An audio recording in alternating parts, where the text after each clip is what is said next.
Omni, would you mind, while I'm sharing this with everybody, to just sort of take the mic and walk around and have everybody introduce themselves and say just what their coin is? Now, anything about their coin. And if you haven't been here before, then tell us all about yourself. Omni? All right, so we had the guy with the Dash sunglasses speaking before, so I apologize for interrupting you last time, sir. Can you please continue where you left off? Well, is that going to, no worries, but it's not Dash sunglasses. These are actually Digibyte sunglasses. Digibytes, apologies. I'm not great on all the different logos. I will admit that. It's close, but well, hello everyone. I'm Dave. I go by Blind Dave to raise awareness for my condition and the different things that I wish to do within blockchain for the disabled. And I began in crypto in 2014, but was there in the forums in 2011 because back then we didn't know if we were going to jail tomorrow. My project, I'm very well versed in Digibyte. However, I do recall the, back in 2014 era when Dash and Digibyte were created. That we were searching for a different solution, a different theory into how do we fix Bitcoin or how do we fix the vulnerabilities of Bitcoin. So for me, it's just a different theory of blockchain innovation. Do you mind going into how your token happened to fix some of the vulnerabilities in Bitcoin a little bit more? Which one, Dash or Digibyte? Yeah, both. Okay. So with Dash, instead of it just being SHA-256 with 10-minute blocks of Bitcoin, Dash then created a different version. Back then it was split between, I know it's changed a little bit now, but you have master nodes, which is 1,000 Dash to run a master node. Then you also had the miners. I think today the master nodes get 60% of the block rewards, which are 2.5 minutes, similar to Litecoin. So it's actually a fork of Litecoin and Bitcoin in that aspect. So then you also have, what is it, like 20% that goes to the miners for the block rewards under X11, which is a total different hash altogether. By 11 different things coming together for a completely different algorithm. And then the last 20% is to go towards like funding different projects or innovations within Dash. That's dope. Do you know any of the projects that are funded through Dash? I don't. That'd be a cool metric to know. I'm not gonna lie, sir. Well, I know that there are different things like you have instant pay, which I don't know the inner workings of. I haven't dove that deep in quite a while, which is like roughly 1 to 2 seconds for instant pay. And what else?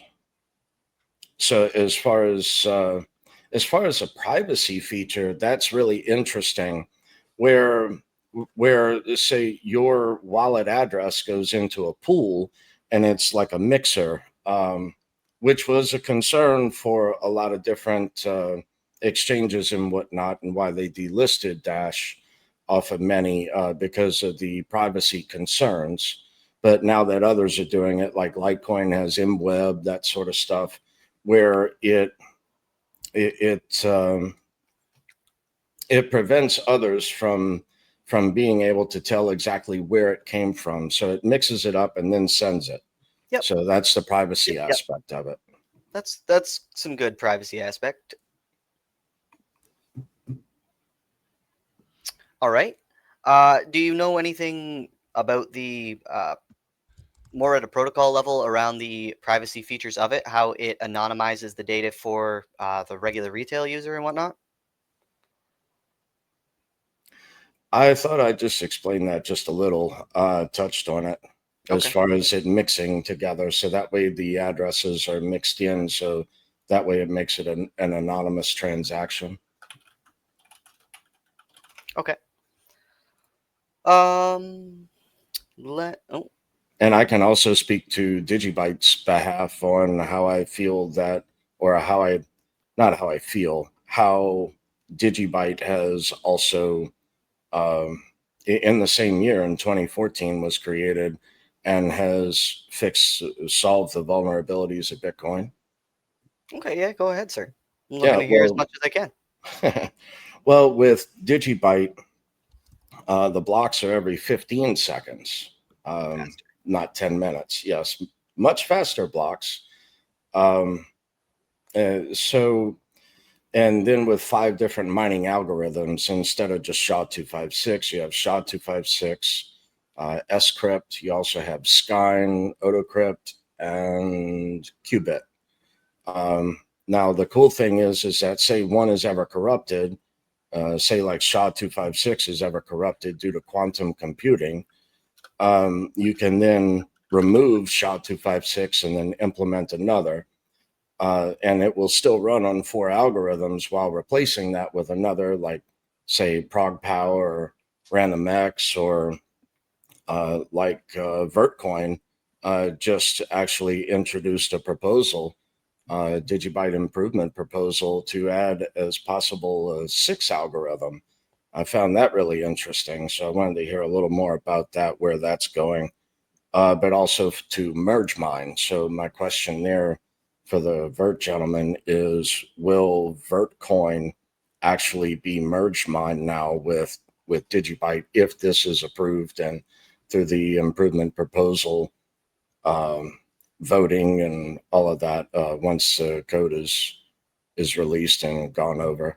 But back to what I was saying, other things that I think where Digibyte solved the vulnerabilities were the real-time difficulty adjustment. There's a 2-week difficulty adjustment, within Bitcoin. However, it's real-time difficulty adjustment that was introduced, and that's actually what fixed over a dozen other blockchains, Doge included, Bitcoin Cash, many during the hash wars, many others. So, when when Bitcoin slows down again, like it did in 2017 due to congestion, then what happens? If you tie up the mempool for such a long period of time, it could be, I mean, I remember days waiting on a Bitcoin transaction to go through.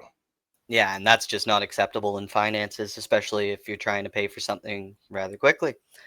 Um, okay. Can we have the person on the left of you speak? I don't know your name, sir, with the Dash t-shirt. Let me unmute myself.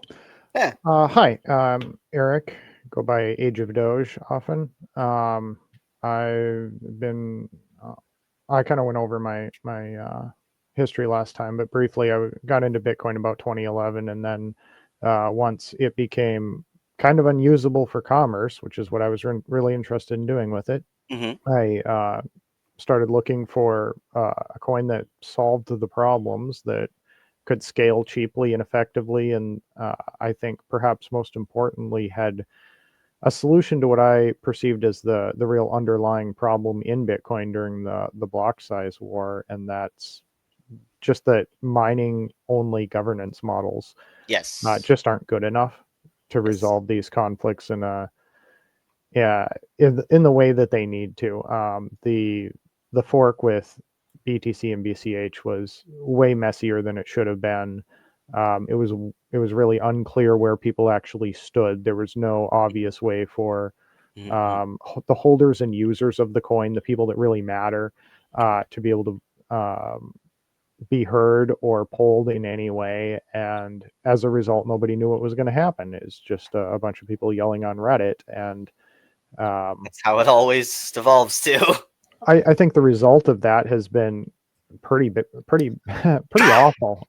It resulted in a quick, unorganized fork that there's still problems from today, and it could still happen again because the consensus mechanism hasn't improved, and there's still contentious issues in Bitcoin, and it's still unclear how they might be resolved.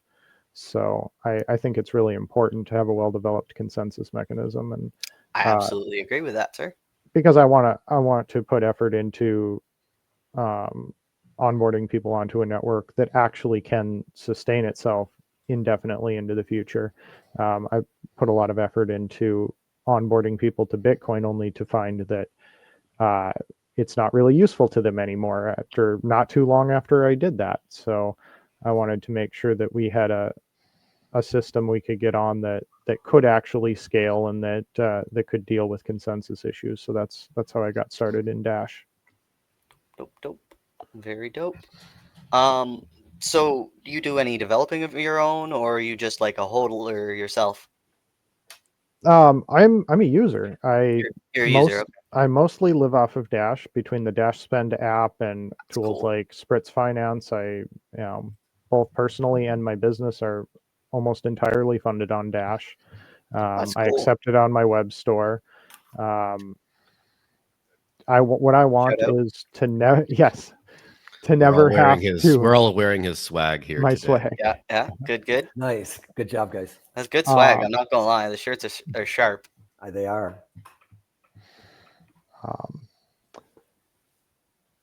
Yeah, I lost where I was there, but yeah, I want to never have to use a bank and credit card again. I want to be able to manage and control my own money and not have to deal with that. I've experienced a lot of credit cards getting frozen for random nonsense reasons, things, paperwork and bureaucracy you have to deal with, calling into a person to get your card unlocked when you need to actually use it, bank fees. It's just the cost of fraud and paperwork and bureaucracy in our financial system is extreme, and it makes Billions of wastes an enormous amount of productive capacity of people, and it costs us all a lot of money. It raises the cost of goods and services for everybody. Absolutely. It's entirely avoidable with Dash and other cryptocurrencies that are a push payment instead of a pull payment. No, very well said, sir. I couldn't agree more. If more systems were set up in that sense and utilized where multiple different coins were used in that sense, I think it would work a lot better for the general public and on average. Yeah. Sir, below you to the left, I don't know your name. Joel, maybe? Yes. Hey, how's it Okay. going? How's it going, sir? I'm doing great, thanks. My name is Joel, and I do a lot of business development and marketing for Dash. And I've been in the crypto space since around 2012, 2013. Wow. In the Dash community, kind of since 2016 or so. And since 2016, is when I closed my bank account to live completely off of crypto. Amazing. Dash is like 95% of that, so I'm coming up on a decade I'm over Impressive. this December is a decade since I stopped earning fiat, but since next summer would be a decade since with no bank, and a little few months after that would be when I started using mostly Dash, and when Bitcoin started to kind of crap out there. So Financial Eric and sovereignty, my friend, impressive. Yes, Eric and I share a lot of like crossover with that kind of stuff and compare a lot of notes because we're kind of doing a lot of the same things.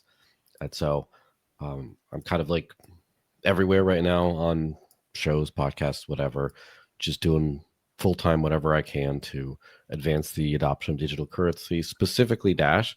And I have a podcast on the side that I do and do the whole micro KOL thing, as it were. But I'm always very happy to be here. I've been kind of like a very distant fan of Digibyte for many years. I knew what's his name, Josiah, from back in the day, and he's been on my show a bunch of times, and I kind of I have a lot of positive thoughts on Digibyte. It's very kind of like it's very much of a sibling to Dash in a lot of ways in terms of like a lot of the same types of problems were approached, a lot of similar types of things. And so definitely something that, and as far as I'm aware, two of the more prominent projects that are doing a ton of like AI agent level leveraged coding and stuff. I've seen Jared tape That's dope. Yeah, that's those dope. kinds of things up, and the Dash community the Dash developers have been a little less like publicly shouting that stuff, but have been doing the same thing. So I was just That's good when to I hear. saw Good to hear. it, it's like the Leonardo DiCaprio meme. Oh, when I He's saw got it. Yeah. All right. Over to the right. I think there's someone like me that doesn't have a cam as well, or is it just the last Yeah. on the right? There's Harlan, some do you wanna people talk? that are, there are also people here that I think are on audio only besides you.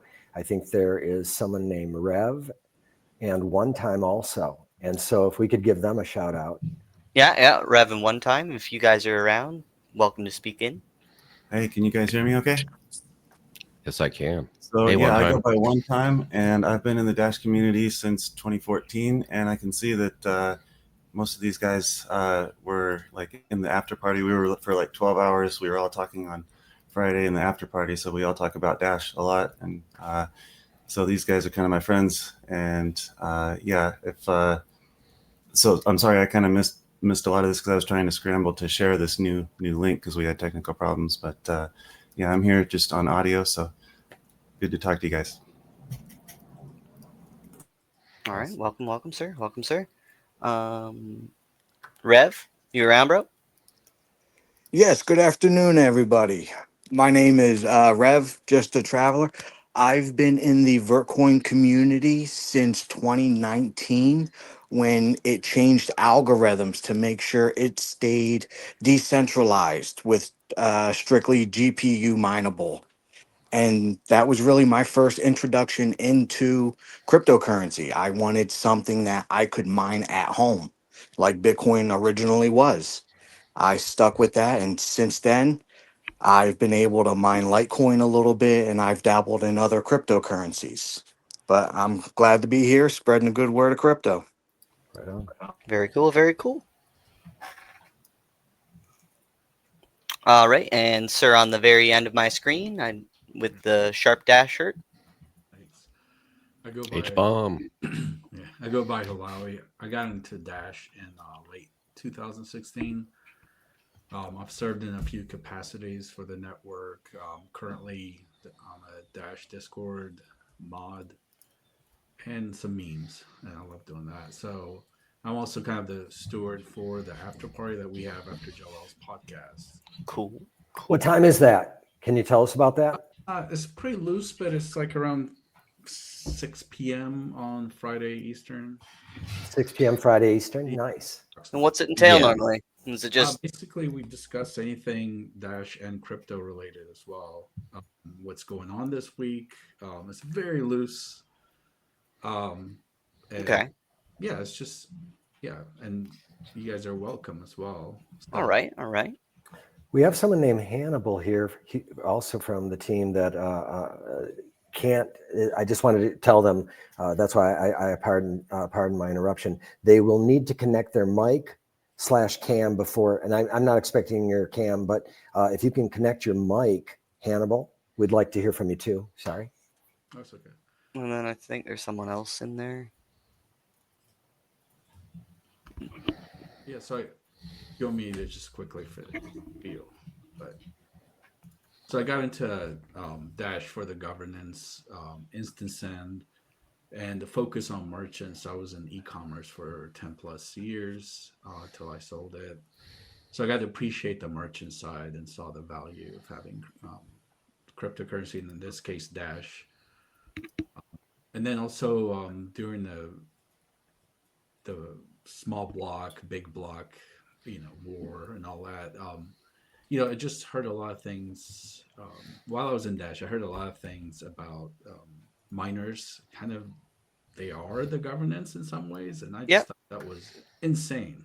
So, and it's turned out to not work. If you look at any of these decision proposals that the Dash network has had, and when it would affect the miners, they would be reached out to. They really didn't participate. They did concern themselves with profits. They're a valuable part of the network. Mm-hmm. However, to say that they actually have any part in governance, that's not really the role that's actually turned out. Fact, it's not the fact. That's different way of governance than I'm used to, but that's an interesting form of it. So tell me about the history a bit more of Dash, because you guys all seem very well versed in it, and Digibyte as well. And Hannibal is also now here in backstage. Okay, Hannibal, your turn then.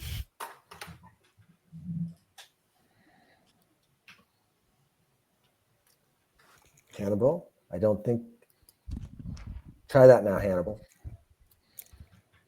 You have to unmute. You have to unmute your mic, Hannibal. All right. Well, are you guys mixing me up with Hannibal? Is that possible? it says Hannibal Husifer. All right, he's actually he's here right now. Oh, okay.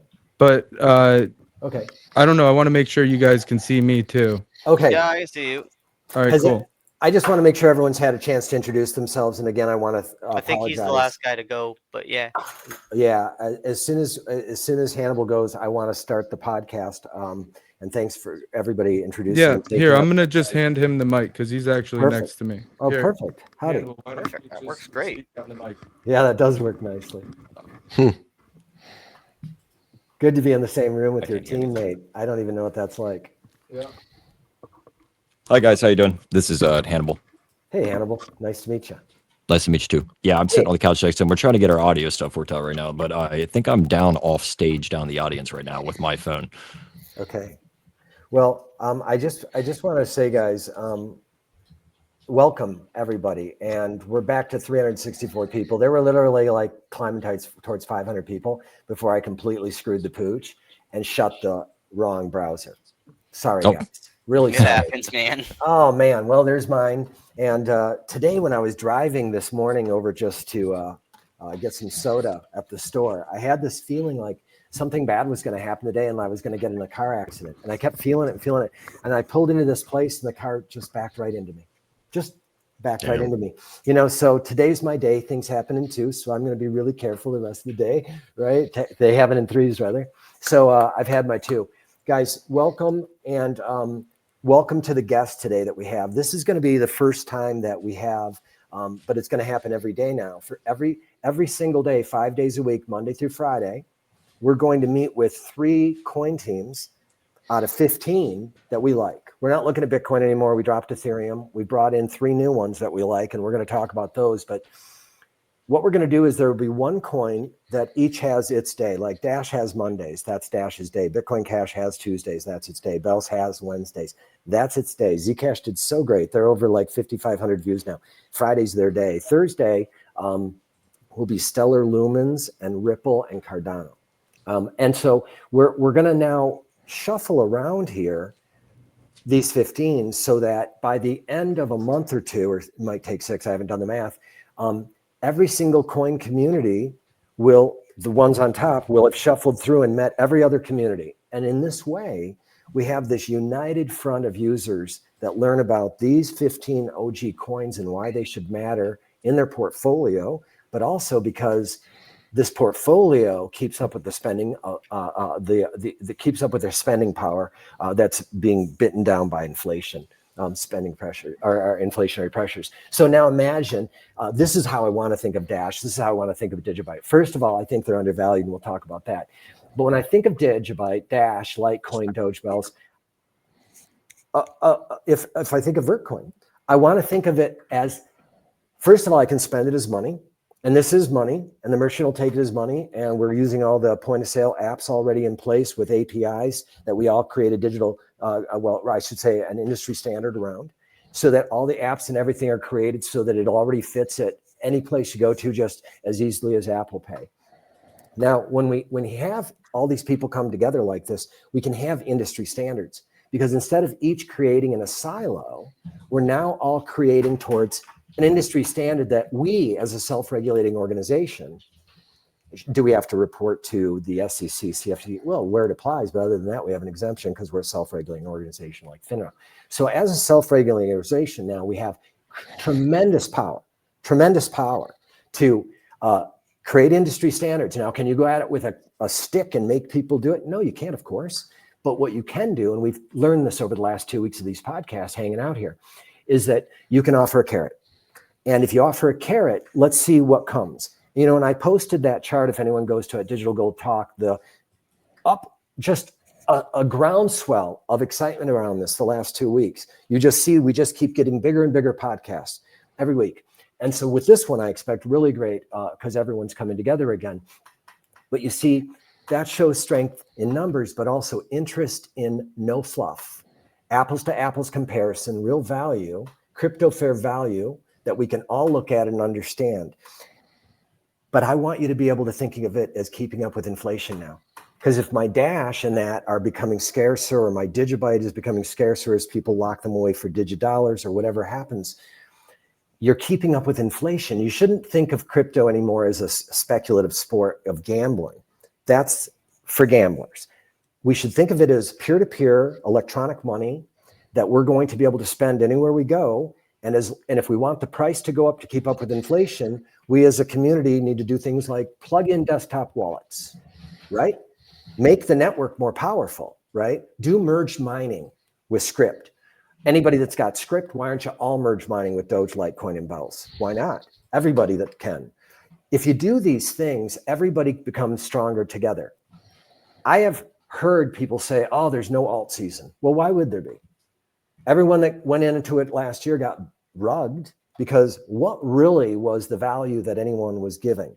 They were giving charts based on emotion, based on FOMO and FUD from years past, and saying, if you draw the line here and you look at this, and the last time we were here and it looked like this, we went like this, and therefore it's going to do it again, and this time it'll be even higher because draw a chart like this. Well, of course that's nonsense. And everyone that went into that nonsense got rugged in 21 because they saw it in 17 and they're like, oh, euphoria 21, but it's not made it back yet. And people are saying there's no alt season. And these podcasts that you see, they're all the same. It's going to moon, it's going to do this. When I go into these groups, I have to almost mute the groups because all I hear from all these people is it's going to moon, it's going to moon, it's going to moon, it's going to do this, look at the price, it's going to pump, look at this, pump, pump, pump, pump, pump. And that is nauseous. But if you look at the chart that I posted at Digital Gold Talk of the volume of traffic, I also posted the age. And we've lost the 18 to 24-year-olds pretty much, 28-year-olds. No, sorry, 18 to 28-year-olds, I think. We've lost them. They're gone. They don't want to hear this. They don't want to hear about value. But this is specifically important because, guys, the ones that are going to bring all of these coins, all of your coins, to the crypto fair value, what's going to bring that about is the boomers. They've got all the money. They've got trillions of dollars. And they're interested in crypto now for the first time. So if we can teach them fair value, and if we all keep saying the same word, crypto fair value, and we all start measuring ourselves against there, and we set up exchanges and marketplaces like Nintendo and things where we can trade these, then it becomes money. And as we want the money to keep up with inflation, all we have to do is we know the ingredients, grow adoption through utility. Or just if you already have utility, and it works, don't break it, and everyone loves it, and you're good where you are, whatever, it's electricity, great. Then just more customer service and support and marketing and advertising. Keep growing your adoption, keep growing your transactions, transaction value, keep growing your developer ecosystem so that utility will be up, but also security. Keep growing your network by having a network power score, by having more and more people plug in, be miners. Why would they mine? Because the price keeps going up and there's scarcity because people are, so if we work together, we all want that. All of us want that, and we can still have our own season, but I'm not going to call it the alt season because alt means that Bitcoin was digital gold and everything else is an alternative. So what I would say is that Bitcoin was the first digital gold, but what we need now is a digital gold season. And the way I see that, I envision that is just the same way that this podcast has grown, is that all of you guys help share this and share the message. And first of all, understand it by going to at Digital Gold Talk. You can click on the very first pinned post and it explains crypto fair value and how it's laid out. So I've looked at Dash. I've shared this with you guys. It's worth around $4,800 a coin. Litecoin's worth about $3,000 a coin. It's true. Digibyte's worth about $335, and with that DigiDollar, I could see it being worth $35 a coin soon, right? Because adoption, again, driven adoption. Stellar Lumens, I believe, is going to pass Ripple because they burned the coins in 2017 and inflation matters. And Ripple keeps inflating their coins. But when we all start to understand this, and then all this digital gold, these OGL1s, proof of work, proof of stake, and combinations thereof, that literally invented this. The whole space, they invented this. I know that everybody's over here doing pump fun, but the fact is that in my mind, there was this, Bitcoin was created after a whole bunch of stuff that came before it. I won't go into, I wrote it in a book. But after that, we do have Litecoin, and we have Bell's Coin and Dogecoin and Digibyte and Dash and Blackcoin. And why do these coins matter? Because they wanted to change things in the Bitcoin code, most of these people, and they were kicked out of the Bitcoin camp.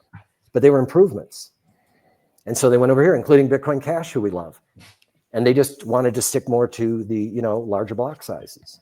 So the reason you guys are all here today, and the reason you in the audience, the reason we need you to embrace this is because this is our way to have our own digital gold season, which means first come up to crypto fair value and then grow it like an equity market where the value in your wallet, because you're going to spend this now, is determined by the love of the network and the growth of the network built through utility. And we want to help you with all of that. And we're going to have a fund that raises money and does that. We'll talk about that. So I'm going to turn it over, if it's okay with you guys. I would love someone from the Dash community to say,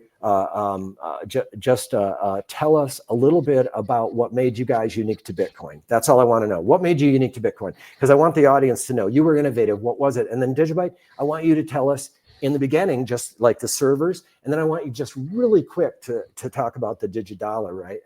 And then I want to dedicate a lot of time to Vertcoin. We want to hear your whole story. Okay. And so, whoever at Dash wants to take that and tell us what made you unique from Bitcoin and what sort of has been the evolution that's made you unique today. Hey, Floor is John, yours. can I first just ask you, do you have an iPhone or an Android? I have a Mac and I'm plugged into it at the back of it. But for a phone, what phone do you use? Oh, I use an iPhone. Mm-hmm. An iPhone? Okay. Well, I don't know if you're able to create a username for Dash yet, but I think it'll be soon that you'll be able to. We'll get you on that for sure. You can experience the user experience. I love it. I downloaded a Digibyte wallet and I had people send me 74 Digibyte. It was awesome. Very, very cool. Now I'll get a Dash wallet too. I'm going to get a wallet of every one of you, and whatever software or hardware wallets you guys have that are native. Yeah, absolutely. Do you want me to go on the whole rant of answering your question? Before you start, yes, I would love a long rant from you. But guys, we do this, and I'm 10 minutes late because I was a fool at the beginning of it. But we don't do commercials here at this Hangout. But what we do ask is that you give us some love. And there are a few ways you can give us love. The best way you could give us love is click repost and then quote. And you could say, join me in this amazing Hangout, learn the crypto fair value, and hit go. And I would love you. I'll follow you. If you do that, I'll follow you right away and I'll go like your top post. Okay, promise. If you want to throw a comment and ask a question, that's cool too. Throw us some love by hitting that love button. If you guys would do that right now, I'm going to ask you at the top and bottom of every hour, and we're going to grow this to hopefully over 2,000. That's my goal today. That would be setting a record. So let's see what we can do with a share. And now back to Joel. And that included the people on this podcast. Go ahead and, if you can, without dropping off, hit reshare. And if you shared it before, hit unshare and then reshare again, and it'll throw it back into your feed.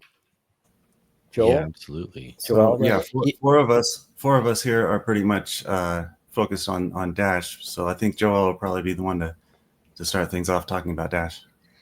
Right on. Yeah, and everyone, if there's anything that I miss that you're like, oh my gosh, this guy, I can't believe he didn't get this thing. Feel free to chime in. What I would say the differentiating factor from Bitcoin, and remember, my personal experience in this is I wanted to live on sound money that no one could censor, and that's why I closed my bank account to live all on Bitcoin. And the only reason I switched that is because I couldn't do that feasibly anymore, and I had to switch to something, and Dash was the only feasible option then.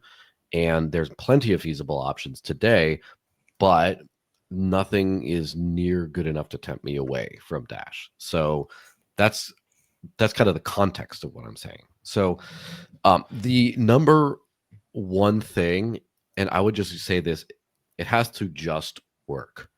And Bitcoin kind of worked in the beginning. It worked pretty well, but some things such as, zero confirmation became not super reliable. Confirmation times went crazy. Fees went crazy. A bunch of other things hit to where now if you just use Bitcoin, your experience is not guaranteed. You could wait days. You could wait not days. You could pay 10 to 20 cents for a transaction. You could pay 80. A friend paid like $882 for a single Bitcoin transaction one time. That's like, it could be all over the map. Do you have any privacy tools? There's so many different things there. With Dash, it just works. You send, it's settled instantly, and it's just going to be cheap, and it's just going to work. And you don't have to be like, well, let me load on this side channel here. Let me do that. And as far as like the practical application, the community has really prioritized this use as money, whereas a lot of other crypto communities have kind of gotten distracted, which is no judgment. Like, some actually focus on other things that are important and valuable. But for this has been super important. The JustWorks experience is a combination of scaling, which provides like the low fees as well, the instant transaction settlement feature, and the ability to have privacy for your transactions. So you can just use it and it just works. The thing that's kind of hiding behind the kind of hiding a little bit is less obvious of something, but is the number one reason that I got interested in Dash first is the governance mechanism, where Dash is sort of the OG DAO.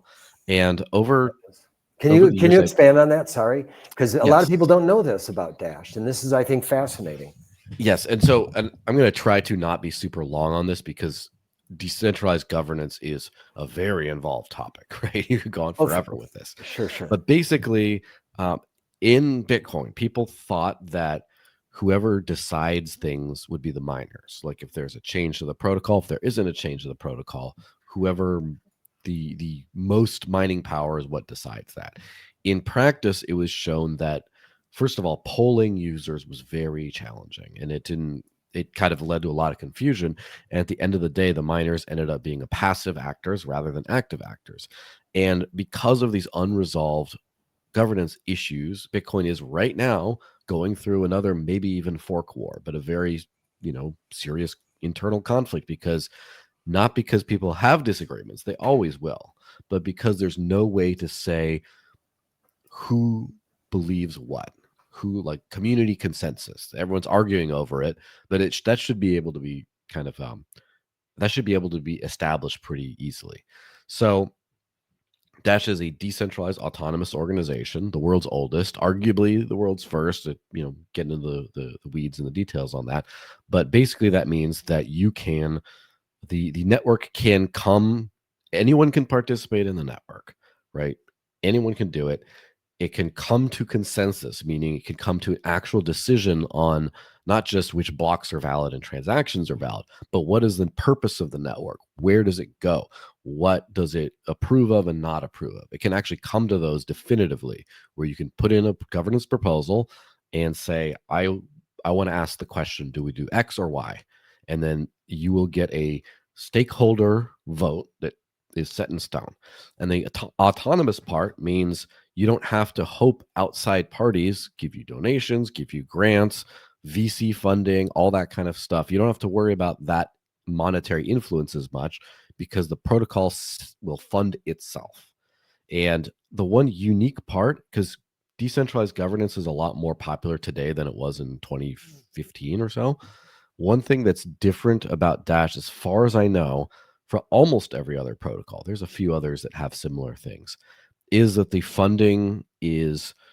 decentralized funding is part of every of not every block, but as part of every month. It's consistent throughout the month. There's no big war chest.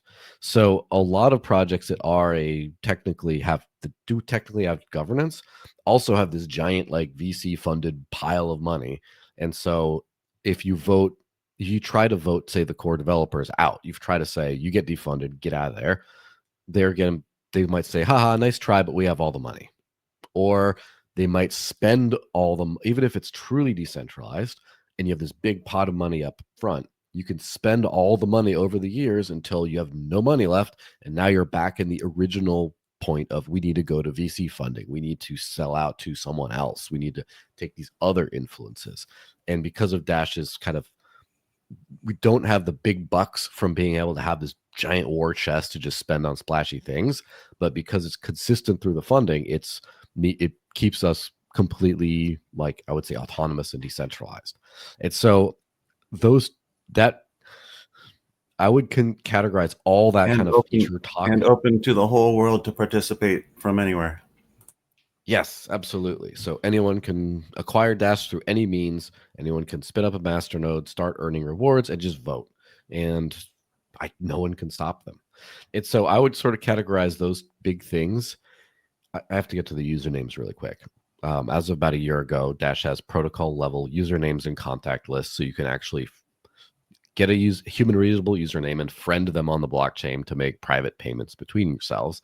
And if you lose your phone or wallet, restore it. And not only is your username there, but all your contacts and all that stuff is there too. Cool. So that's like a just works experience. So Emphasis to on finish this, decentralized. yes, it's not like you're trusting a company or a third party to do this. It's not like, okay, well, all the usernames are still there, but who sent what to which contact? That's all. The contact list is something else, and it's in the wallet data. It's like, no, this is all in the blockchain. So to summarize this big rant into two big pillars, which is what really keeps me involved in this community more than any, is it will just work. You can just use it for what you want. And that's with the instant transactions, the privacy, the scalability, the usability, the usernames, all that it just works. And then the governance and self-funding, the DAO part, is it will always just work. You don't have to worry that, well, it works now, but in a few years, maybe some giant corporation is going to fund a lot of developers to build layer 2 solutions that require the first layer to be throttled and censored, so that now that they have a business model, then all of a sudden things start to spiral out of control, and the coin you loved and relied on for your very life-saving purchases now doesn't work as it used to, as happened to Bitcoin, as happened to Ethereum, for example. That won't happen. So it just works, and it always will just work. It's brilliant. And you've been living off Dash literally now for how long? I would say end of 2016. So coming up on 9 years, somewhere around there. I think it was October, because I remember there was a Bitcoin transaction of mine. I think it was late October or so, my Bitcoin transaction that I was using to swap to Dash to get the hell out of that ecosystem was pending for 2 weeks. And I paid like $3-4 of a fee, which is not as high as it's been before, but it's still a relatively juicy fee for 2016. And it just kept on not working. And then it kept on the wallet rebroadcasted every once in a while, and so it accidentally double spent my own transaction. So I had literally a transaction conflict where I had 2 coins in 2 different locations that I didn't even do anything for. It just was an automated thing, and I had to wait weeks for it to resolve. And I actually had some friends at a meetup who were involved with some mining pools and things, and were like, look, send me your transaction details. We'll do something special to get this pushed through, so your grief is over. So yeah, isn't all that to say it's been almost 9 years. A decade nearly. Wow.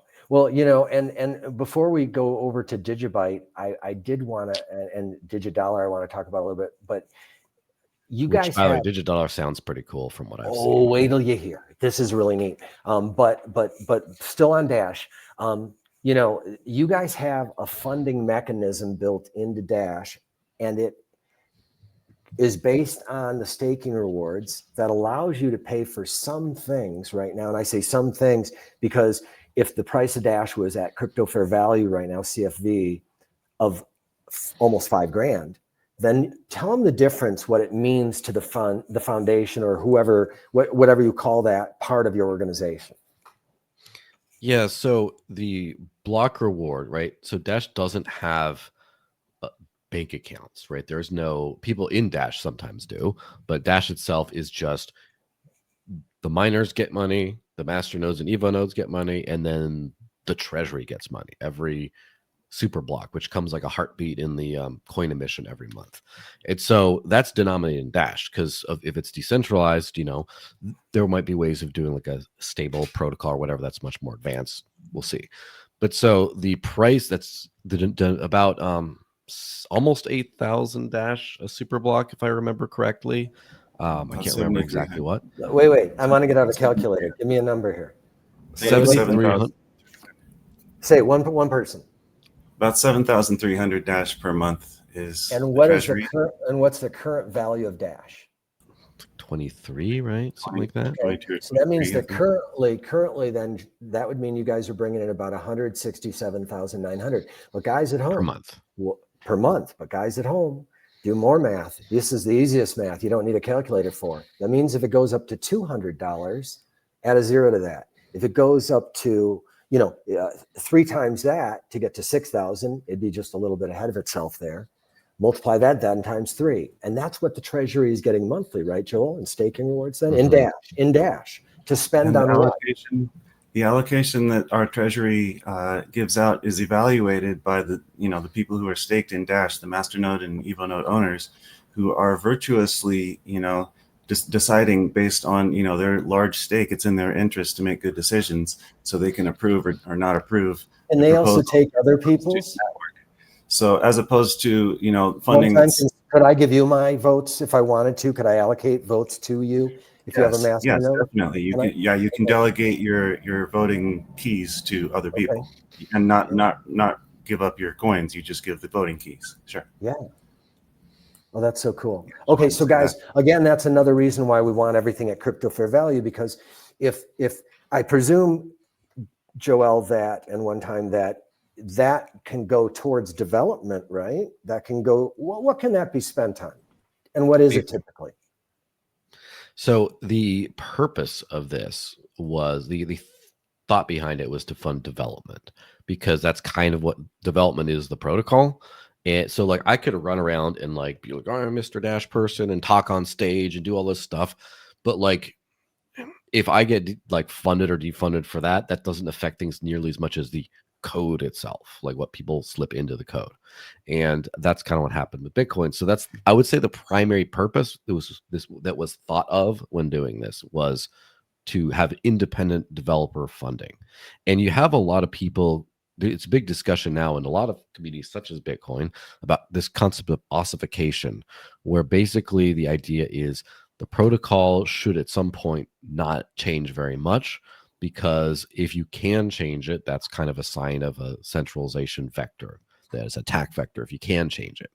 And I think that comes from a sort of poverty of decision-making ability. Anyway, all that rant to say, it was mostly, I would say, intended for development, but it can be anything. You can I think that's the best, because utility drives adoption, and so you have to give love. And I have to say this: if you can decide what it's for, maybe that's not so decentralized.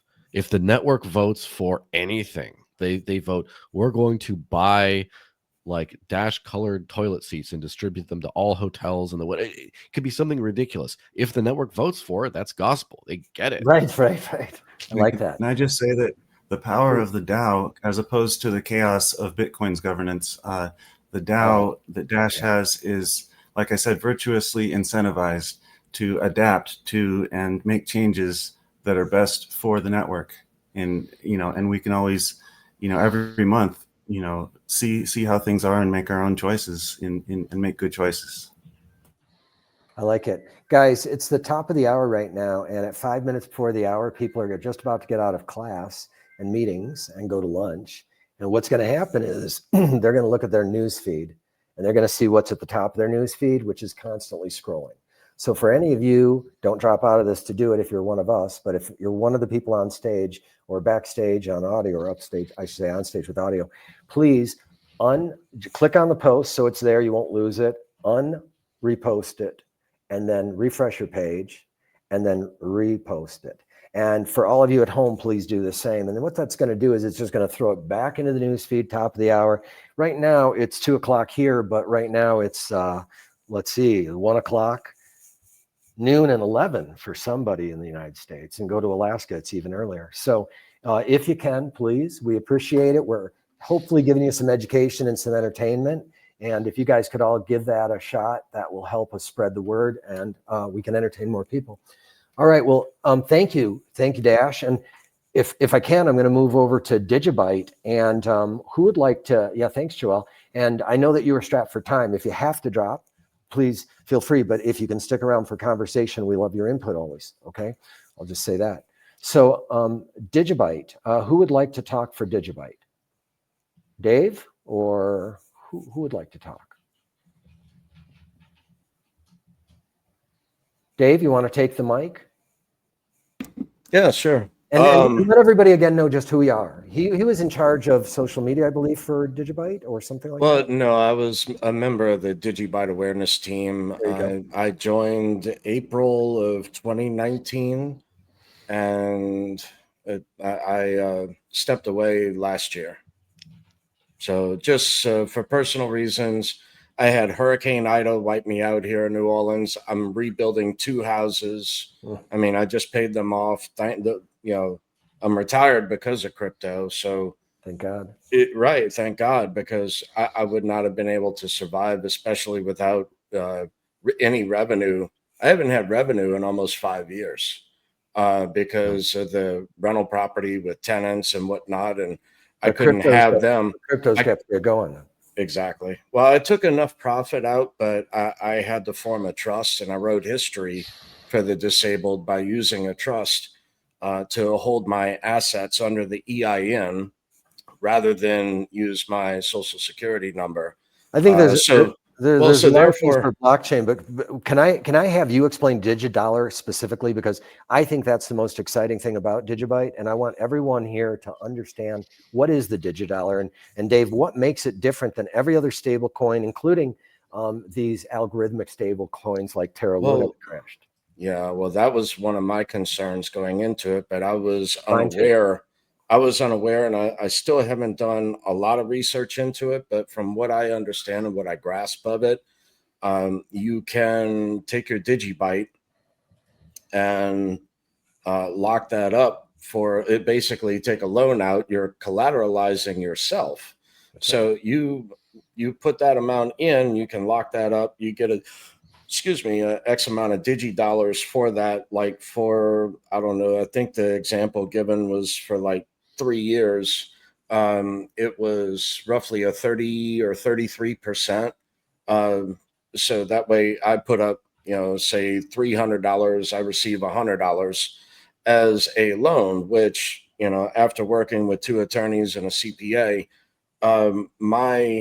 my taxable event there is null, because a loan is not a taxable event, except now they changed the laws to where if you do default on it, then it does become actually a taxable event. So with a lot of these others out there, you can take a loan out on it, default on it, and then they seize your coins, whatever. That is, from my understanding, is not going to be a thing. There's not a way for you to default, but you do have to pay that amount of money back to unlock the Digibyte that you have had. So you can collateralize it, and then you can take that and then search for yield in other places, whether it be treasuries, whatever, for 3 or 4%, just as extra funds, extra money if you want. But the beautiful thing is that you don't incur a taxable event on it, as far as the laws are today. I'll say it that way.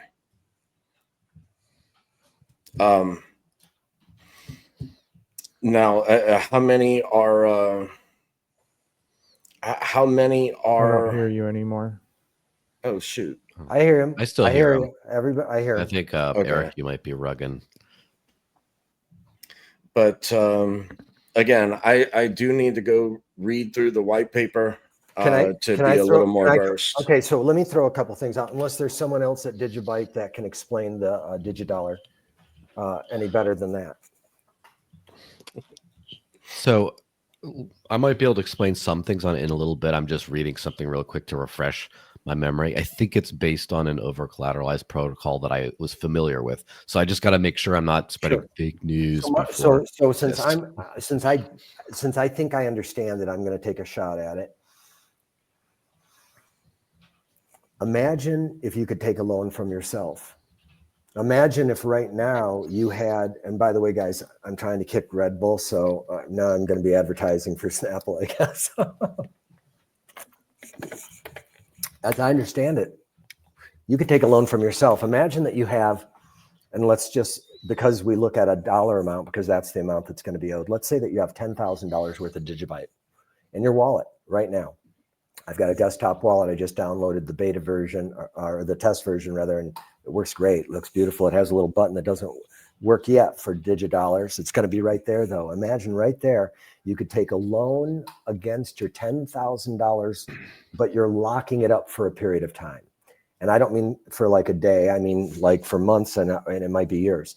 And it depends on like how you're going to be.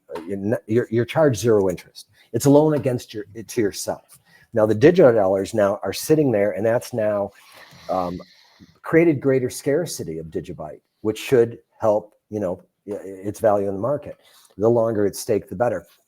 The DigiDollar, I think what it is and you can probably correct me here, Joel, but it's the amount of DigiDollar you get to your Digi assets might be based on the length of the term, maybe. But someone can correct me. But just make it really clean. I have a wallet at home, and it has Digibyte in it. I have $10,000 worth of Digibyte in it, let's say.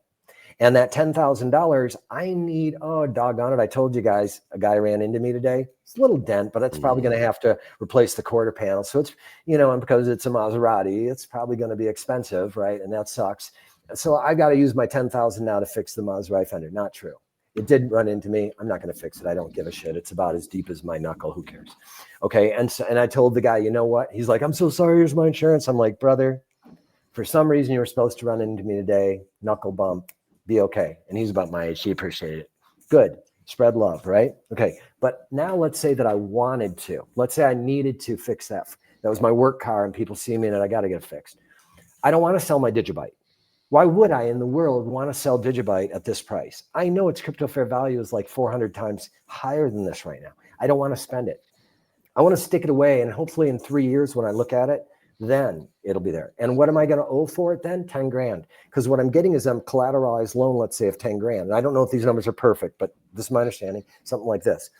I now get a loan in DigiDollars of 10 grand, which I can now go and spend like dollars, and on an exchange, trade them even maybe for a tether or whatever, and get US dollars, and I go spend it. Now, my Digibyte I can't touch. As it's going up in price, I still can't touch it because it's locked for a period of time. At the end, when I want it and it's worth 400 times that, I owe 10 grand for it. Okay. And in the meantime, though, I got to spend this without this, because remember, crypto is all about preserving purchasing power. How good did I do, Joel? Yeah, I mean, that's a good basic overview. Let me just, if you give me 5 more minutes, 3 more minutes. Okay. Okay. Dave, I'm just reviewing some Dave or anybody else Digibyte related. I'm not going to try and guess who's who because I got it wrong on every damn post today. One of those days. Oh, I did get that wrong today several times. I've had my 3 things happen in a day.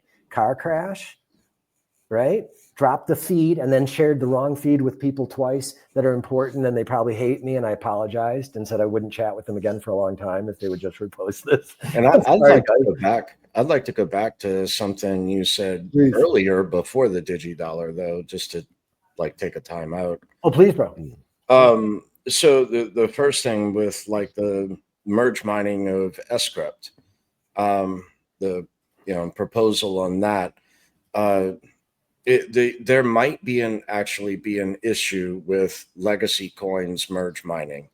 So I haven't dove that deep into it, but there might actually be an issue there of like Litecoin and Digibyte. But however, just like Litecoin, Doge, and Bells can be merge mined, so can Digibyte, Doge, and Bells. But as far as merge mining all of Scrypt, that I haven't I haven't figured that out yet. I'm not a tech guy. Yar is on the team there over at Bells and Doge and Litecoin and Luke, and they'll be here Wednesday. I'll throw up the question. Or you're welcome to join us and ask the question. And as far as the Dash Pay, I've looked at it a little bit. I haven't dove deep into it just yet, but I have other questions regarding that. As far as I understand, it's an app that I would use to purchase a gift card. It's not. It's how do I say that? I'm purchasing a gift card and then using it at checkout is my understanding of it. And my next thing is, what is the vulnerability there, like as in a third party or a centralized issue there? Because if I create an app or a website, I have to list my name, my company, everything else tied to that. Or is this going through, what was the other company? You want me to? I think I could give a pretty good overview since I work with the product team pretty closely building this thing. Please, because I would also like that for Digibyte, to be able to use my Digibyte on an app where I can actually have real use case of it, in addition to just peer-to-peer, where I can walk into Lowe's and go use it on a gift card. I mean, I think that would be a huge benefit. Amen. Yeah. So there's a couple of things. First of all, there's in the Dash Pay wallet, there's a merchant map that just shows all the merchants around the world that accept Dash. There's there's like the gift card version, and then there's the regular version. So anyone can go on the Dash website right now and say, I'm a business, I accept Dash, put me in the map. And then they get their little icon there. So like when I go to get my local coffee and croissants at the local French bakery, they take Dash directly. So that's just wallet to wallet right there. And same thing when I pay for my jiu-jitsu instructor and same reason why. Well, I'm interested in that as well, because I run iServiceASICs.com as well. So I service ASIC miners, and I only accept crypto of whatever currency, and Dash is one of them that I will accept. I'll post in the private chat the link to get onto that directory to get in there. But so that's like one part of the map, and then the other part is generally the Dash Spend. You saw it on the screen there for a second. The Dash Spend feature. So there's the gift cards. There's currently, as far as I understand, 2 different providers that are live, depending on the app version, right? That are live right now. So it's 2 different companies that will provision an instant gift card for the exact amount you want, that then you can go and redeem that. And so that means if one of these companies were to go offline or rug, there's another one. Did you want me to add that to the stage, Joel? If you want to, please. That Sorry. just shows. Yeah. Please, everybody. That just shows the locations of all these like major retailers you could spend it on in a certain area. And if you see the little yellow icons down there, shows that it's a gift card. If it's a blue Dash logo, that would mean it's like they just take Dash directly. So there's another. We're working on a few other spending tools to kind of package into that, but basically we're trying to give like the experience where anyone can spend Dash just about anywhere and it just works, even at merchants that don't accept it directly yet. But me personally, I would love to get the blue icons to outnumber the orange ones, where you start to get more and more people accepting directly. And like, believe it or not, I'm sure you believe how it's a challenging thing to get all the deals done to get into like a point of sale like Square or Clover or these kinds of things. I'm talking to a few right now, and there's a lot of steps to do that, and then to get that data into like a map or something like that. But we're working on all that. How do you create industry standards for this so that everybody is so? For instance, someone on the call the other day said, and I think you were on that call, Joel, I'm not sure, but they said you take the reader at the store, and you look who makes it, and you contact them, and you say, and that might have been Omni that said it, I'm not sure, but said you then find from there where's the API for that, and then all of us, these 15 OG coins, maybe we could all build for that interface. So just like Apple Pay or anything else, every one of us is accepted that way, right? How do we get there? Yeah. Well, I guess the question is, first of all, where's the merchant map for Apple Pay? Is there one? As far as I know, there isn't, because it's sort of assumed to be like universal. And it's sort of the same thing with crypto. And the thing about the standards is there are, and this get very deep and very, very business technical pretty quickly. But basically, there's a whole bunch of point of sale device manufacturers to begin with. Then there's software manufacturers, right? Software for just general business purposes. And then some of these can be extensible to have like plugins or support for other things. So for example, let me just give an example of, let's say, Clover, right? I forget who the manufacturers for the Clover hardware, but Clover is the company that packages the hardware and sells the software suite that the merchant uses. Clover has apps, has plugins you can do, and they have like an app store. And in order to get into that app store, you have to have some sort of an approved thing. So then there would be a third party, let's just say BitPay, because everyone knows about BitPay. There would be some company like BitPay that processes crypto transactions and converts them to fiat currency in a bank account specifically, that you'd get a BitPay plugin into the Clover App Store, and then any Clover merchant could just enable that option, or sign up with BitPay. I'm sure there's some extra stuff on the merchant backend. But then when you go to the terminal and then you say, I'd like to pay with crypto. Oh, okay, let me go to the BitPay thing, press that, and it comes up on the screen. And the unfortunate, I don't know if it's unfortunate, but the unfortunate part of this is it requires so much work, because you have to, first of all, there have to be a bunch of these crypto companies that deal with the settlement and and all that. Then you have to get them either as plugins or directly into however many numerous point of sale systems there are out there. And then once you have that, then you have to say enable the option, and then people can pay in crypto.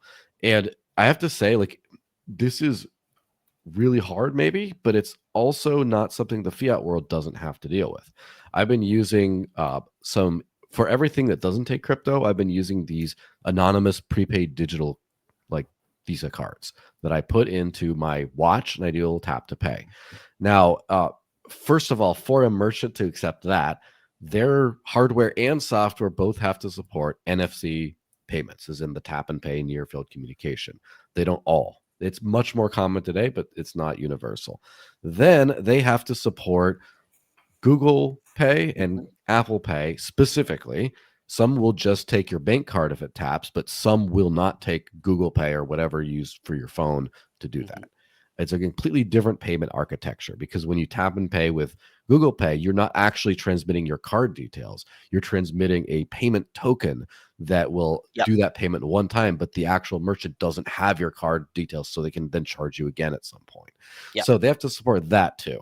Then beyond that, they have to support mobile Google Pay, as in the watch one, not the phone one. Because I do remember when I first got to using the watch, I could use it everywhere, but Square point of sale systems would only take it from the exact same card, the exact same Google Pay on the phone only, but not the watch. For like the first 6 months I had the watch. Now they got that integrated. So there's so many layers to this in the fiat world. And if with the crypto world, it will be the same thing for mass adoption. The big difference with that is with crypto, anyone can just download a wallet and you can just send directly. So if the system is down, the owner can pull out their phone, just like taking cash and putting it in their pocket. You can just run around the whole system. So that's the uncensorable awesomeness of crypto. That doesn't mean that in the real retail mass scale world, there won't be all these different levels and integrations and things and talks and partnerships and stuff to get through to where we get to where it's universal. But just to summarize that on the map thing, right now we have to have a map that says you can spend your crypto here. within 5 years or so, we probably won't even need a map anymore, because it'll just be like, oh, it's almost everywhere I can spend my crypto. And I'm working for Dash specifically to make sure that Dash is one of those top options that's available. I love that, Joel. Thank That's you. great. And, That's great. Yeah, thank yeah, you. and I got to ask one question though. Is it, looking at this map and talking about that, how is it that we couldn't, first of all, have a space, for instance, that's just about setting these industry standards and understanding how all of us, all the apps we create for any of our coins, takes all of our coins, helps all of our coins get to this map. But then second, do something like Foursquare, and anyone can answer this. You guys don't feel like I got to call on somebody. Feel like we're like literally like, I show people this, like just pretend like we're chilling down on the beach here. Okay. We're just chilling on the beach. We're drinking some coconut be nice. water. Yeah. You know, and we're just chilling. And we're just hanging out, and anybody that wants to talk can talk. But my question is, everyone may have heard of Foursquare. And actually, if I can, I'm going to throw this back to Omni, my host, because he's my co-host, guys. He's going to be here with me on every single show. How do we gamify this so that we get mass adoption by having the users who want this in the first place go out and become the mayor of this town by signing up the most, so that there's an app like Joel says that allows people to see who takes crypto right now and what the deals are. Omni, any idea? Yeah, I got a couple of different ideas in what you could do about that in order to gamify it. There's already a lot of, like you've pointed out, gift card options. So what if you are able to use those gift card monies, whatever, as a form of points that can earn an API or APY over a certain amount of time? And, you know, say for the people with like air miles, or one of the bigger known like point systems that I can think of, like you could get trips done, you could have flights, you could have all sorts of these things. And I know people, older people especially, that are like 50, 60 years old, that have accrued millions of these points. And if they just, you know, earned a certain percentage over a time period on those points, it would allow them to use those points more efficiently. And you could gamify it where you can earn them through your spending habits, essentially. So, like, you know, you go to Starbucks, because I see that as one of the coffee shops on your map there, and you get a large or a venti, whatever it is. I don't go to Starbucks. And you could earn a percentage of those points, which would recursively earn an APY on If you your were purchases. if you were given simply a discount, but you could earn a greater discount by referring friends or using the That'd crypto be or dope too. whatever, right? Because then they were going to give you the discount anyway. So let's say the store was willing to give a 10% discount, then you got offer 5 with your card. But if you do X and Y and Z using this crypto this way that starts teaching new habits, you can get 10% off, right? Yeah. Something like that.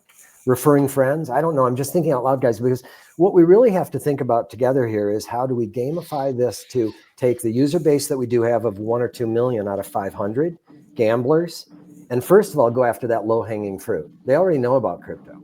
So how do we do that? How do we go after them? Okay, guys, this has been great. Thank you, Dash and Digibyte. I wanted to move on to our very patient guest who I want to talk to. And guys, we're going to put a pin in it is all, right? Excuse me, just a moment. I'll be right back. Yep, you bet, Dave. We're not like saying that's a done conversation. It is the start of a conversation that we're going to touch on with all 15 coins this week. And then we're going to keep thinking about until as a group, maybe we can come to some ideas of standards that we can build towards. Because if we're all building in silos and it's just whoever can force their way into the most big box stores or something. Exactly. And that's not, then we all good for lose the for market, sure yeah. because we don't Not have good the for the money Bitcoin does, right? Okay. So we're on with Vertcoin, and Vertcoin is an OG coin, and it has some really interesting attributes, you know, and it seems to have a really decent community as well. That's very excited about their coin. Unfortunately, that coin has been stuck in the the FOMO FUD charts of history, that once it starts going down like this, then the only charts are here are just little blips inside of those little spirals. So what I'd love to know, because I think there's more value, but for me to try and understand value, first I have to understand things like adoption, transactions, which it doesn't seem to be any transactions on exchanges really, like 10 grand a day. That's okay. I love Blackcoin. I'm going to be repping Blackcoin tomorrow, and I love Blackcoin. It has like $35 a day in transactions. Got to start somewhere.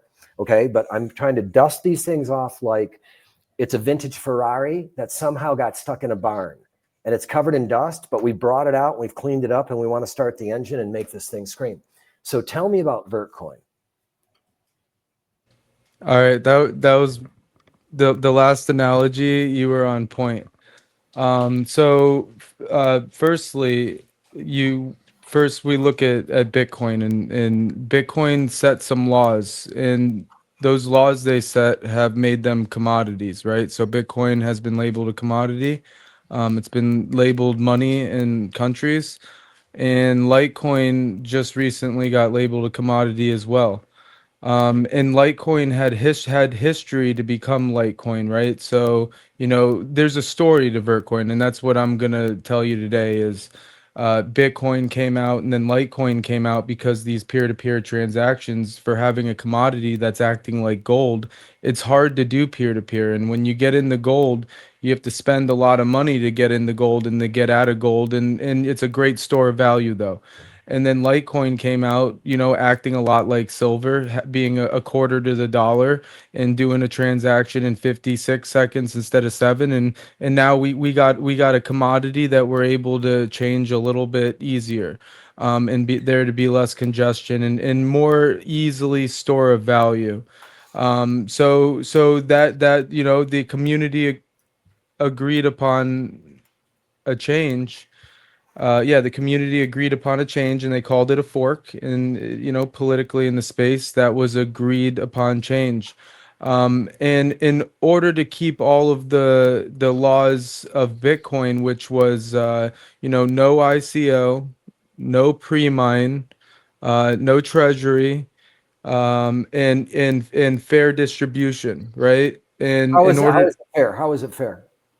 Because you have someone, so in a true decentralized Satoshi vision, you would have an individual with a computer, like a gaming individual, mining the coin with their GPU, in which allows everybody access. And Vertcoin had this revolutionary one-click miner. So if you go on vertcoin.org and you click mine, boom, your GPU hooks up to it, it goes into a pool, and if one pool has more hash power than the other pool, it's going to favor the other pools in algorithm to keep it fair. So the mining is super fair, and it's still fair. Unlike Bitcoin right now, you have Fortune 500 companies like Mara and Riot that have all of these ASIC miners. And then you have people in Nigeria, for instance, which we have a huge community there too. And they get to have access to the actual circulation coming in, and they get to contribute to the infrastructure, but they could never afford an ASIC miner. Like I have an AMD Raspberry Pi that I hooked up to the Vertcoin one-click miner. So it's very decentralized. It has, its price issue, but if you trace what I'm trying to say, and that's Satoshi's vision, it went, no ICO, no pre-mine, all of these laws. And then Litecoin was a fork, and then the ASIC miners flooded the network, and that's when Vertcoin forked in order to keep the mining true and decentralized. So basically, it's the last fork to Satoshi's vision. And what happened is in 2014, other coins, Ethereum, I'm a big fan of DigiByte. In fact, like it's actually probably like my like top 6 for sure. And I'll get to the merge proposal. Proof of Work Strategy is the one who submitted it, and that's a company that specializes in these King's Law coins. There's only 5 of them that follow the laws that I'm saying right now. No ICO, no pre-mine, no treasury, open ledger so that you could keep it fair. It's only Bitcoin, Litecoin, Dogecoin, Vertcoin, then Ravencoin in 2018. So, like I said, Ethereum came out, ICOs came out, and the exchanges were already listing these other coins, Bitcoin, Litecoin, Dogecoin. So they already got the listing. And then with the ICO coins and the pre-mines, they were able to pay for listing fees. But when you have a coin that was started super fair and investors are in there just trading and not investing in infrastructure, you get squeezed out. But now we're watching institutions label these things, and now we're able to wrap these things in the stock market. Like Michael Saylor did a great job of taking, if we really want to know why the ETF didn't go up, he took existing circulation, he wrapped it in the stock market, and the stock market doesn't have any say of the price. It's the DeFi market that has the say. So when you're looking at, how the SEC is labeling certain things, the SEC has nothing to do with Bitcoin, Litecoin, and Dogecoin. And as soon as Vertcoin goes to court, it'll have nothing to do with that either, because it's protected the laws of Bitcoin. So yeah, this is definitely a Ferrari that has been being fed the wrong gas for a long period of time. And you're watching a capitulated chain that, if you have to argue it, it's going to fall into the commodity class of Bitcoin. Now, like I said, I'm a huge fan of these other chains, and they're actually like real decentralized solutions for financial movement, right? But I think we got to look at these other coins like Vertcoin and Ravencoin and Litecoin. We're not comparing them. We're different. The community's not holding Vertcoin for peer-to-peer transactions.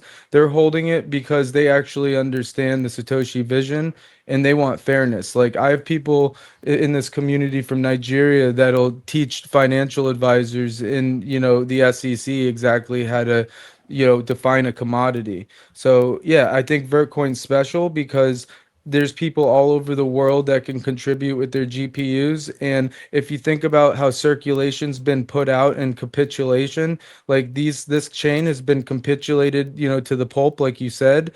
But now that we're finally starting to get towards like some certainty, right? Like they just launched an ETF with XRP and Dogecoin. And if you don't see the sign and proof of work against, an ICO related coin about ready to see movement with these two, ETFs, I think it's going to be huge. And I think the timing is right. And it's a blessing that, we have smart enough people here to understand what that ICO type of thing does. It centralizes the environment. And then, unfair distribution, or distribution that was unfair at the beginning, right? Like, at least the miners and a lot of these other chains that use like different algorithms, at least they're distributing it, evenly and fair. But these other ICO and hard pre-mined tokens, like there's a difference between tokens and coins. Yeah, so really, I'm here as a rep, not just for Vertcoin, but proof of work strategy, which, Husifer will be in here as well talking about. It's just the coins that are going to start to abide by the regulatory laws of a commodity. And if you bring them to court and you base them on Bitcoin's laws, this is number 4, right? Because 2009 was Bitcoin, Litecoin 2011, Dogecoin 2013, and then Vertcoin was the end of Satoshi's fork. And then Ravencoin came out with some utilities, which are awesome. But we could go into other things. There's a lot of, my personal background. I brought if you saw the ordinals, there was ordinals on Bitcoin. And it was kind of like a protocol for NFTs, which is a great way to market. And that's why Vertcoin's gonna, it's gonna be part of its revival. But the ordinal infrastructure came out and it allowed you to bring on board all of the Web3 people using NFTs, right? So NFTs turn into branding, they turn into free airdrops, it turns into ways to market. Maybe not as much in the financial world, but we got to play the game because, I want to be in the financial world as well with Vertcoin, but we also have to be in the DeFi world too. So, we were in the ordinal infrastructure. We saw the rarities. I don't know if you guys have looked into this, but Bitcoin has rare parts of it. They're Yep. called, yeah. So you got alphas and you got uncommons and you got rares and you got epics, right? Yep. So I knew that Bitcoin and Litecoin were very similar, so I was around screaming and no one cared. But we invented a lot of infrastructure and launch pads on Wow. Litecoin, which was an issue with our wallet. But we ended up developing in a way with the wallet. But we were the first one to actually be able to sift the rare Litecoin, right? So proof of work strategy, has been able to sift rare Litecoin. But we thought that was awesome, and then the wallet being an issue, and us being on Vertcoin, we also are going to put that whole entire infrastructure on Vertcoin. So imagine getting a 7 cent alpha, like getting an alpha for 7 cents, or an uncommon for $2, or which actually be a rare because the difficulty adjustments are adjusted. So, or getting an epic, or having a chance to be involved in knowing this. I want to pause you right there, and I want you to just write down epic of that. Just hold that in your head, because I want Omni and you to have a conversation. And I want you to explain to me and the rest that don't understand what you just said, epic and rare. I want to know what those are, because guys, remember that there's no such thing as a stupid question. If you ask a question, you might look stupid for a moment. If you don't ask, you remain stupid for life. I don't want to be stupid for life. I'm a student in life. I want to learn. And the really cool thing about this podcast is that you at home get to sit in on these calls with the core people that literally invented the space. And you get to sit in on it like you're just fly on the wall listening to a Zoom call, because these same people sit in Zoom calls and talk like this. But we're trying to make it so that everyone can understand. So I want to come back to you in just a second and do that. But it's the bottom of the hour, guys. We've got over 1,000, almost 1,100. I flubbed the start of this thing, or we'd probably be at $2,000 already. I'm sorry, guys. But right now, everybody at home, and even on this call without dropping off this call, I know that you've heard this before. I'm going to keep saying it because we don't do commercials, and I want to get this to 2,000, and we still have an hour and a half left. So let's get this to 2,000, set a new all-time high live streaming record. How we do this is, if you've made the post already, go click on the post so it's there, unrepost it, refresh the page, repost it again. And now it just throws it back into people's timeline right here at the bottom of the hour. And I'm going to hit you with this 3 more times, top of the hour, bottom, and again, because I really want to get everything we're talking about in front of as many people as we can. Please tell us about the rares, and Omni, can you take this? You know so much more than I do.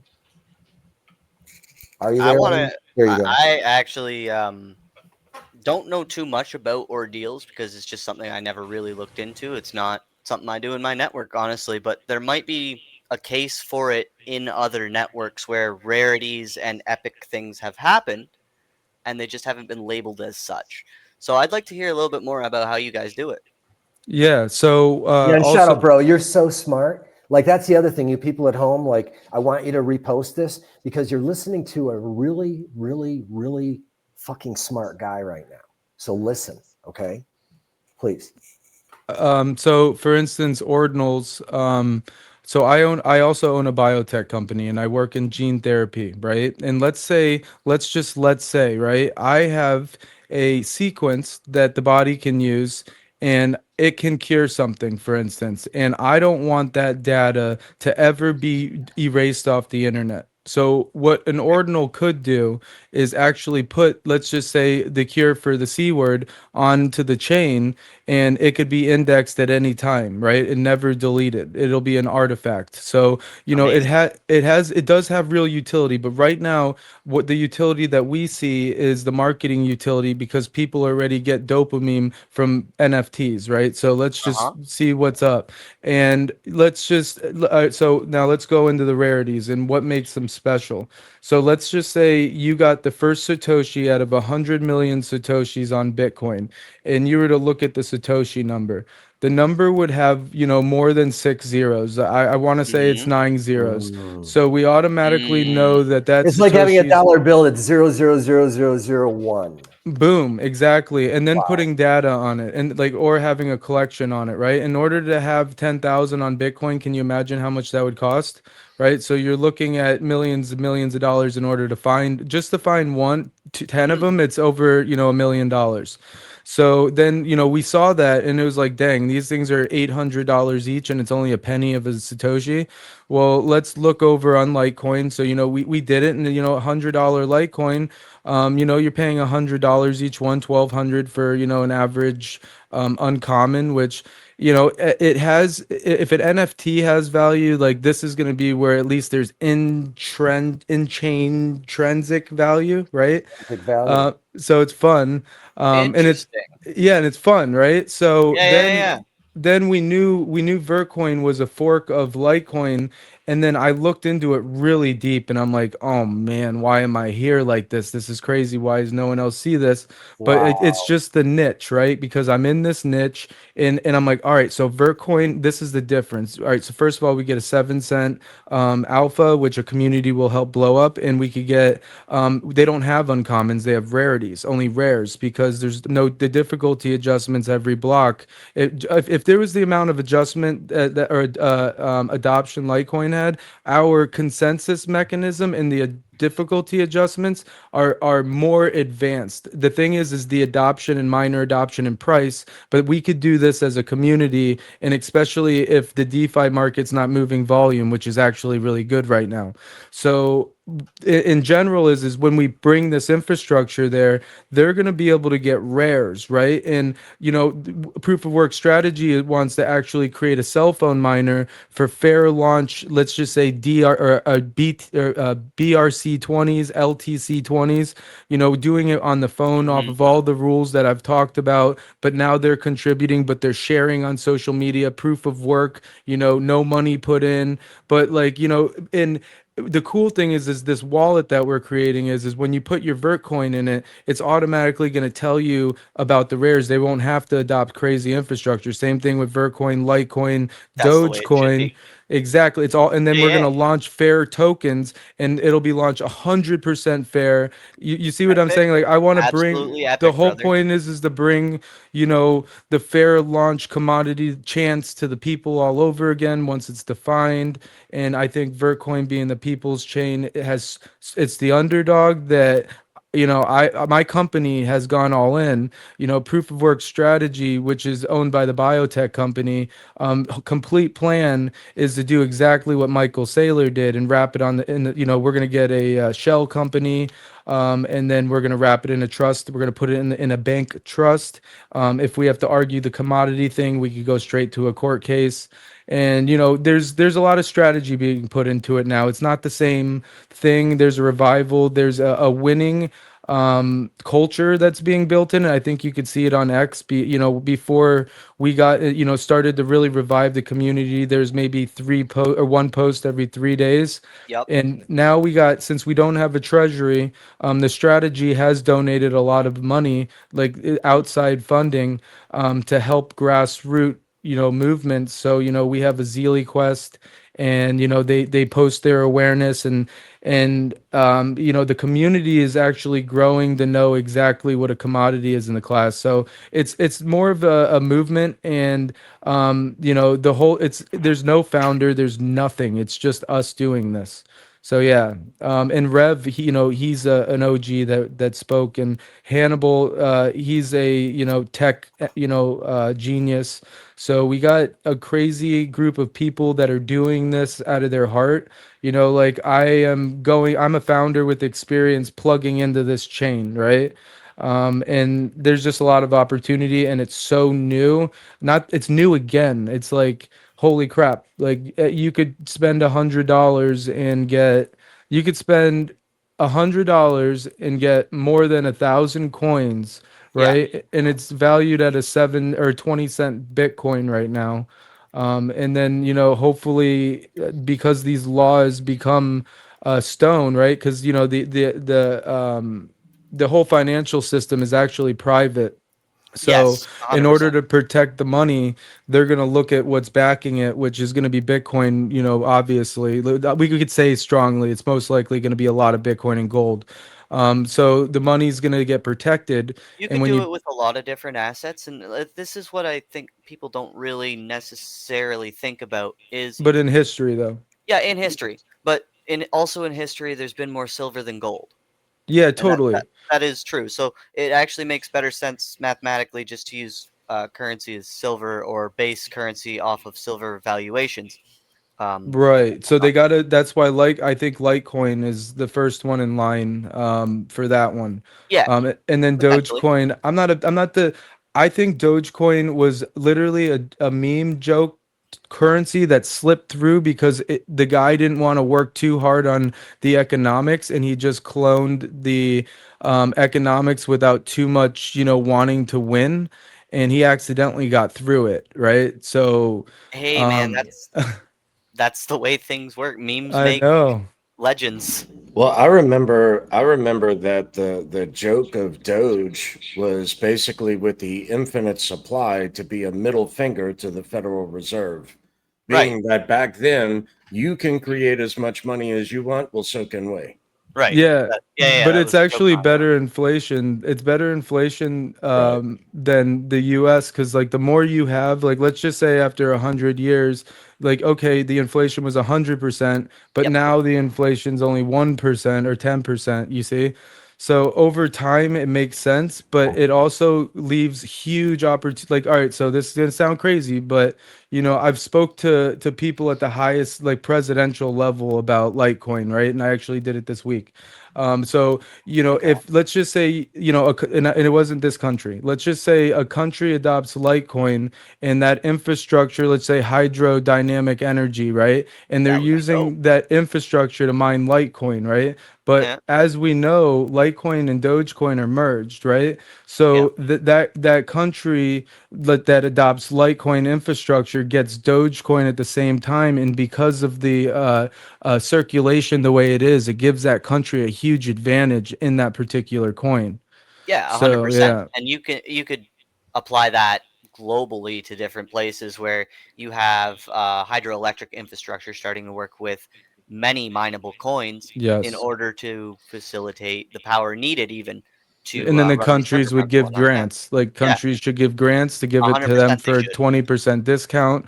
These are gonna, the countries needs to adopt their coins. They need to know their rules, Right. but then they need to reinforce infrastructure. And like there's third world countries, and I don't know if it's officially a third world, it might be that I was talking to, but that could change economics. And Well, I then think there's a lot of third world countries personally that are a lot richer in the market than they would be if you based mineral right. resources off of unmined resources, because you would have small countries become trillionaires overnight. Oh my goodness. Yeah. Like imagine if let's just say Nigeria adopt Litecoin and it went from $100 to 25,000 next to Bitcoin. What That's if it? that's Yeah, huge. there's lots of scenarios where things could like that could played out. And I think that's why you have the vert coiners, and you have a few people that still believe in that Satoshi vision, and there wasn't very many left after a lot of the capitulation, but you could see the excitement again. And then we're hearing a lot of like political things with crypto and things that are becoming more definite than others, more certain. So I Hmm. think the timing's right. Oh, 100%. We're in the greatest time of our lives to be in cryptocurrency, guys, because we are going to lead the industry in the way that it works. That's right. Yes, and I actually hope that the Digibyte thing really goes through. Digibyte's one of my favorites. The only thing, and it's so minuscule. The only thing that didn't put Digibyte into that. Hang on a second, I'm getting feedback. The only thing that didn't put Digibyte into the King's Law category was I think it was a .05 pre-mine, or it was .5. It was something tiny. Yeah, it was And half of 1%. if they get loose on it, Digibyte will be like definitely one of the main competitors. So it would be like number 6 that I like to look at. I'm not saying Oh, tough competition. We're I don't family want to now. I don't want to be right? prejudiced on coins, right? Yeah. I love proof of work coins. I like the coins that didn't have these crazy pre-mines where they're, like tokens, right? So yeah, Digibyte would be one of my favorites. What I like is they had a GPU aspect, so it made it fair from the beginning. And you guys were saying something about the merge mining between Litecoin and you guys. I think that if you were to use and I may be wrong, but I think that let's just say you were to use script, because I believe your algorithm has SHA-256 and script and it has a GPU based one. But if you were to merge the script with Litecoin script and they were to contribute to script, it should work on that particular algorithm. And the Vertcoin, if you were to mine, using your GPU to that particular, you adopt Vert hash, you guys would get, a digibyte or more digibyte than Vertcoin. But yeah, I believe that would work. And also in at the end of this what is year, it there's written in a if you happen Vertcoin to know? halving. And not saying that's going to create a spike or anything, but what that does is it creates, less inflation. And for the market makers that are involved now, and that's what happens. There's market makers. Yeah, The amount of 100%. money that are being put in daily will end up being less, in which more money that the market makers are putting in, the higher it goes. And right now on Vertcoin, because the market's at a $5 million market cap, $1,000 can make it go up, 5 to 10%. So it has to be done smart. And if not, then you'll see a few days ago, someone put in a whole bunch of money and you got giant spikes, right? So How much it's money was a the lot of market money? makers Was that like with the $20? inflation is going to help. But there is a halving. There's going to be less circulation, and there's a really low amount of circulation in the market. So Okay. right now, as people buy, they're going to be the hands that the exchanges are going to have to get it from. And there is only a few main exchanges, and what we see with volume is a lot different than what we think, because there's a lot of different bots in these exchanges. And if you want to know how bots work, I know how they work. They buy and sell at the same exact price, and they don't do anything. And sometimes only $10,000, $20,000 goes into the market, and it makes it look like Oh, I know. a No, we have billion these or a billion went in, even, right? Because it does a lot of volume in one exchange, but then it has to do volume in another exchange and another exchange and another exchange. So the only reason why you see this type of volume on this exchange is because it's all happening at one exchange without arbitrage opportunities, because no one's making money Really off of nice, 10 actually. Vertcoin,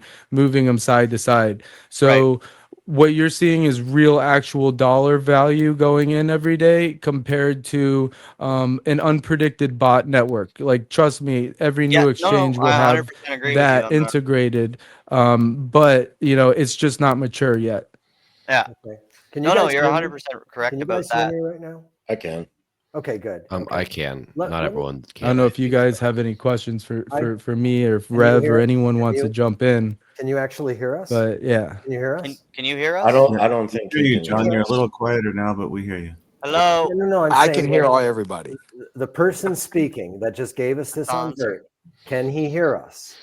I don't think so. Now I can. I don't think so. Thank you. 'Cause Okay. We've all been asking you questions and you just talk and talk Oh and talk. shit! I'm It's sorry. totally okay. It's totally okay. It's No totally worries. okay. It happens, That bro. was it happens. It's a great thing. I just wanted to cut No, in. no, he went through a lot of the questions I had. Amazing stuff. I was just writing down questions as I was going here.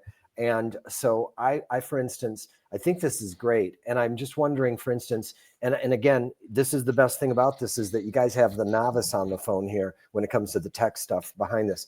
I love the idea of CPU mining. And then this idea that was the original peer-to-peer money idea of Satoshi, is that we'd have these desktop and laptop wallets and it would work. What happens? Can no one with GPU do it, because they'd have to hard fork it?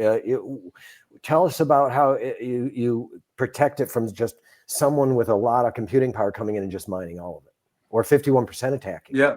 So that Yeah, would be a good GP or a good question for Hannibal. But what I can say is they put limitations on, let's just say, the GPUs. So let's say the ASIC is running on like 12 gigabyte, like the GPUs run on 8 gigabyte. So the consensus mechanism supports the 8 gigabyte.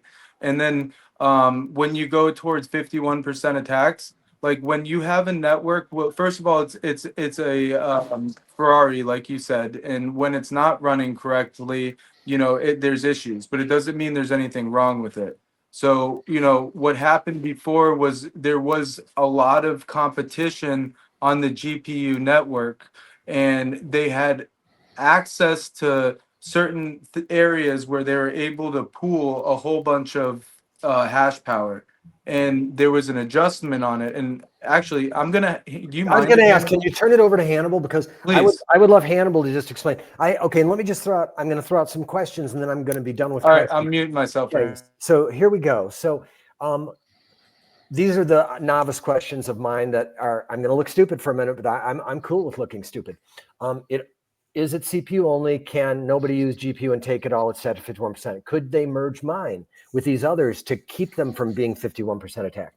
Who handles the code right now? Who's like touching the code? Current state of coins in circulation and what is inflation?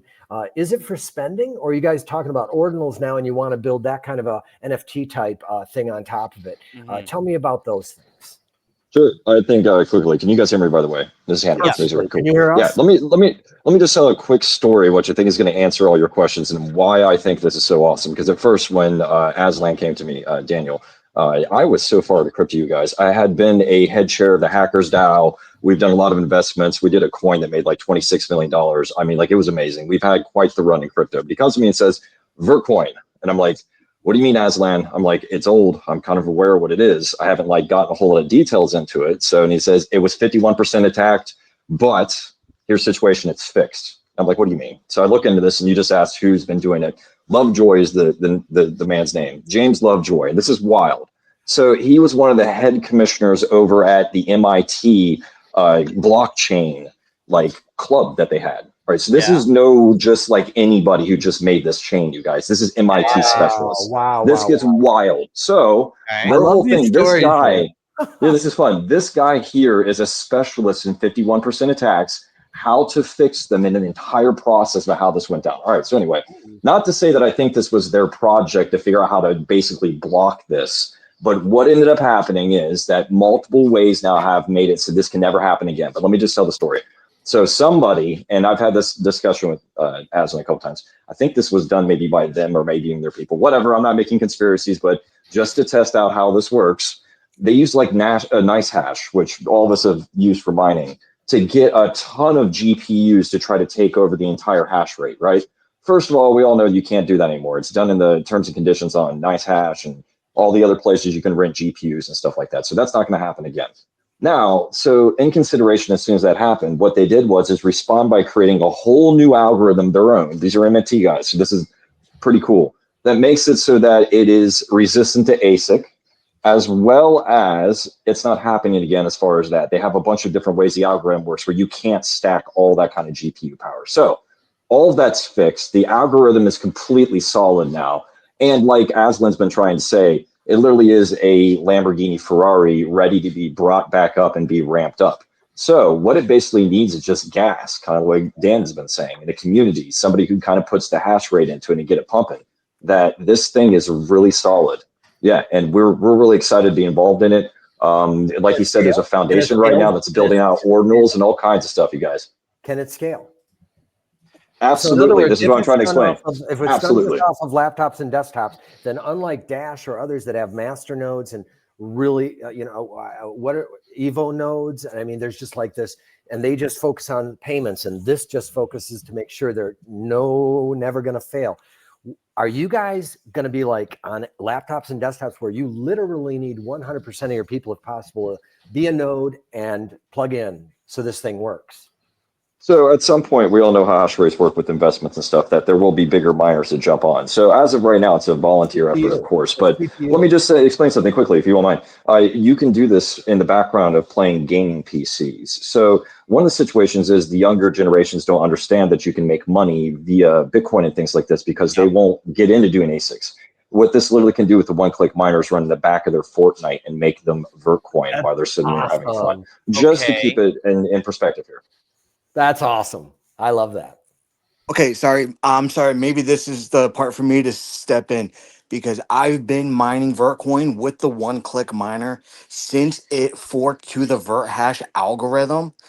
And I have video play of even last night playing Final Fantasy VII Remake Rebirth at 57% power while it's mining Vertcoin with no glitches. What's the address? Where can people get a miner right now? Is it at vertcoin.org? Yes, vertcoin.org. It's open source and you can download the wallet. At home, there's right now 1,400 people watching this. I would just love every one of them to plug in a Vertcoin miner right now. Why not? You're on a desktop laptop. Why not? Take us through it. Download a wallet, right? You just go there, and and it looks like the Bitcoin wallet, right? That's what that looks like. Okay, and Windows, Mac, Linux. I'm going to click Mac. I'm going to say allow. Oh, nice. So you guys got a cert for this. It didn't warn me that it might be malicious. How did you guys get the certificate for that? Normally you need a Dun & Bradstreet and everything to be able to get an Apple approval. Who's doing that? Well, these are MIT guys, so I'd imagine that they have the proper contacts to get that taken care of. I don't know if you guys in the audience know how rare that is. Like when typically you download a Bitcoin forked coin, it does not have, because it's just a decentralized community. You don't have an organization with a Dun & Bradstreet rating so that Apple can check and make sure you're all right. And if not, you need to be 3 years in business, but you're a startup. What do you do? And so most coins will tell you warning, and then you have to click OK, and then you have to open security settings, and then you have to find it in security settings, and then you have to say allow or install rather, and you've lost almost everybody. Right. But you guys don't have that. So I'm already impressed. And so I'm downloading it, and everybody at home try and do the same and make it through it. I would love to get you guys 1,000 downloads, but I don't know that many are. I don't think that many are on desktop and laptop. Okay. What else, guys? I asked you about, are you guys focused then on being you're letting people win it and then maybe use it as an in-game coin, or what is Dash has a very clear thing. It's going to be money. DigiByte has a very clear thing. It's going to be money, and maybe the DigiDollar is going to be the lead on that. What is, when you say Vertcoin is going to be used for? Well, it's only 1 out of 5 that are considered a commodity. So what is a commodity used for? Well, I would disagree. I would disagree, and politely, I disagree. All right, well, let's just base it off. Let's just presume. Let's just presume that anything that is a Bitcoin forked product that may or may not done an ICO because Ethereum did, but is definitely decentralized and has a price that is not fixed, but price discovery is chosen by bid ask, is a commodity. Let's just presume that. So for you guys to say we're rare and therefore we're art, if that's all you are, but I'm hoping to hear something more like, well, we want this coin where's used Satoshi's vision? You know, we're the people's coin. We run the coin. So money. People run it. So you just want money. Like when I go to Home Depot, like Dash, you want me to be able to use more of like silver, right? Like I'm holding my Bitcoin not to spend it. I'm holding my Bitcoin because institutions are starting to adopt it as a commodity.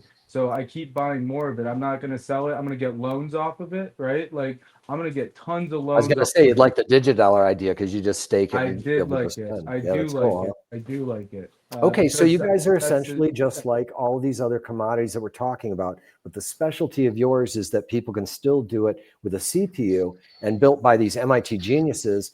Nobody's going to run it over. You can still earn on a gaming PC. But still, there's a lot of like other utilities that the people are bringing in, like, you know, the NFT infrastructure, being able to reward founders for bringing community members on. So, you know, we could give founders 10,000 rares because we, you know, like my foundation, not Vertcoin, has them start onboarding people. So yeah, it has that aspect, but it also has other aspects that other people can start to plug in too. I mean, this is just the beginning, you know, going with a one-click cell phone miner that collabs with, you know, Vertcoin, where, you know, you're able to have an altcoin season based on fair launch proof of works again. All right, let me just go through some quick shots then, and I'm going to just try and figure out your value right here while we're on the phone. And it's going to be a rough one, but I can do it from a couple of numbers. What would you say is the total adoption right now of owners of Vertcoin? And I'm not saying by looking at native wallets or native wallets with non-zero balances or this and that. It's really good. Okay, go ahead. How many do you think? Really, really, really. And just an average. What do you think it is? It's probably better than anyone in the world. Oh, then you would have about 80 million users. Well, that's not what I'm saying. What I'm saying is the way that it was launched fairly It was a lot of people contributing to the beginning of the mining crave. So anyone who had a GPU was clicking into this and getting some Vertcoin all the Right. time. So that's not the question though, because I just said non-zero balances or zero balances. So I'm going to be very specific again. I'm not worried about the rares. I don't care about Oh, it you're has going to nothing do to do with NFTs or any of that, Hey, because I'm that's talking all about wonderful. even distribution and And I don't care about even different chains. distribution. I don't care about that. All I want to know is if you had to add up everybody in the world right now that owns a Vertcoin or a part of a Vertcoin, does anybody in this group have any idea in the world if it's 100 or 1,000 or 10,000 or 50? No shame in those numbers. But what is the number? Well, maybe one of the other community members can look it up. Meanwhile, You won't be able to look it up. You're just going to have to guess based on community millions. size you have. I don't probably a million people. I mean, there's That's hard to a lot believe. of That's people. hard to believe Don't though, forget because this was a top 30 coin at one point. okay. Well, I'll just tell you that Digibyte and Dash work their asses off for 2 million. So I kind of doubt it. No, hold on. They're all going into the miners' hands. Okay, hold on. Then how many miners are there if they're all in the miners' hands? Can anybody else on your team answer this question? Because we're going in circles, unfortunately, and I need to get through a bunch of numbers. Is there anyone on your team that has any idea in the world? And I can find it with AI, and I'll go look for it. It has the most Doesn't matter. It doesn't matter. It doesn't matter. It doesn't matter. It times. doesn't matter. You're not listening to the question. I have a question. Does the website show how many nodes have been downloaded? Well, Because the that's one-click another miner- metric. The one-click miner will go to Decentralization metric, as you know, if you have a understanding of how decentralization works, more nodes equal more decentralization, meaning a safer network for the average user. Otherwise, it could be all centralized. Yeah. Well, this chain definitely Okay. isn't. So we're going to have to figure that out. And transactions and transaction value is the next thing. And I'm guessing that your team doesn't know that yet either. That's And remember, okay. we're valued at $5 million. So if you Do you were guys to have an go Explorer by transaction chance, to- sir? Do you have an Explorer? Yeah, there's Explorers. Great. What's it called? Look, just you're gonna have to. I don't know exactly the .com on my head, but just look it up. And by the way, guys, I want you guys on the Vertcoin team to know that I don't ask these questions critically like I'm trying to wound you. I'm asking these because hold on. I'm asking these because we're all here to help you. We want to bring a community, our community, 15 coins community. We want to just know that there's somebody that's got their hands on the dev, that really has their hands on the code, that you guys do have a roadmap and a plan, and you know where you're going with it, and you have very clearly defined purpose and direction. And if you have all those and you have a decent community, we can help build the community, which means we're helping build adoption. But is there a team there to build utility? And if you don't have that, that's okay. I like the coin. You had me at hello. I'm trying to help you. So I'm trying to understand, and this is just a Zoom call that people are flies on the wall and they're hearing this. I'm not worried about spoiling your coin price if you give me bad news right now. On the contrary, my friend, I am trying to find out what the bad news is so we can spread it across the table because we want to help you. So I'm going to let you pause for just a moment. And the other two guys on the phone that are from Vertcoin, please enlighten me to just what you do know from what I just asked. And thank you, the last one, for your input. But the other two, I want to give you a chance to answer those questions again, just as much as you know. And it's all good because you don't have any damn value anyway. 5 million is a joke. We have Fartcoin that's worth $1 billion or whatever. So let me jump in here real quick, gentlemen. So firstly, the next time that you do an interview, it'd be very good to ask those kind of numerical questions. That way the people are prepared for it rather than try and gotcha. But that's fine. It's not gotcha, bro. But listen, I'm going to be real with you. I think that we need to take a look rationally at this for a moment. I believe the last time I checked, there were like maybe 500 or 600 full nodes or something that were running at the time that I looked. I don't know. I need to take a good look, honestly, to give you those numbers. I'm not going to sit here and try to be like, I've got it right now. What's really great about that, we know that 1% to 2% of people that own the coin. So I can literally extrapolate backwards and multiply that by 100x. And if I do 100x, then you've got 60,000 people. Was that so hard? Was that a fucking gotcha? No, my friend. No, but I'll tell you what is really interesting about this. Like, I'm going to be real. Listen, you guys have a $1 billion valuation. No, that's what I think Aslan was trying to get this across to you. Listen to this situation. This coin is old. It's been plugged into major exchanges, which a lot of coins have a very hard time getting to. It has a massive amount of hash rate to get to where it's at. A lot of money and time and effort have been spent by some really big people that this is on their radar already. And I just want to kind of reiterate that being fixed and on the rise back up, it is a Ferrari or Lamborghini, and it will be able to compete once it gets back to that part. So Yeah, no, all these things and mechanisms exist. This is not just a brand new coin. So I think that's what he was trying to say at that point. So Yeah. everybody calm Yeah, down. no, I'm not Everybody- trying to come off hold on, please. insulting or anything. I need to pull rank here for a second. Everybody take a deep breath.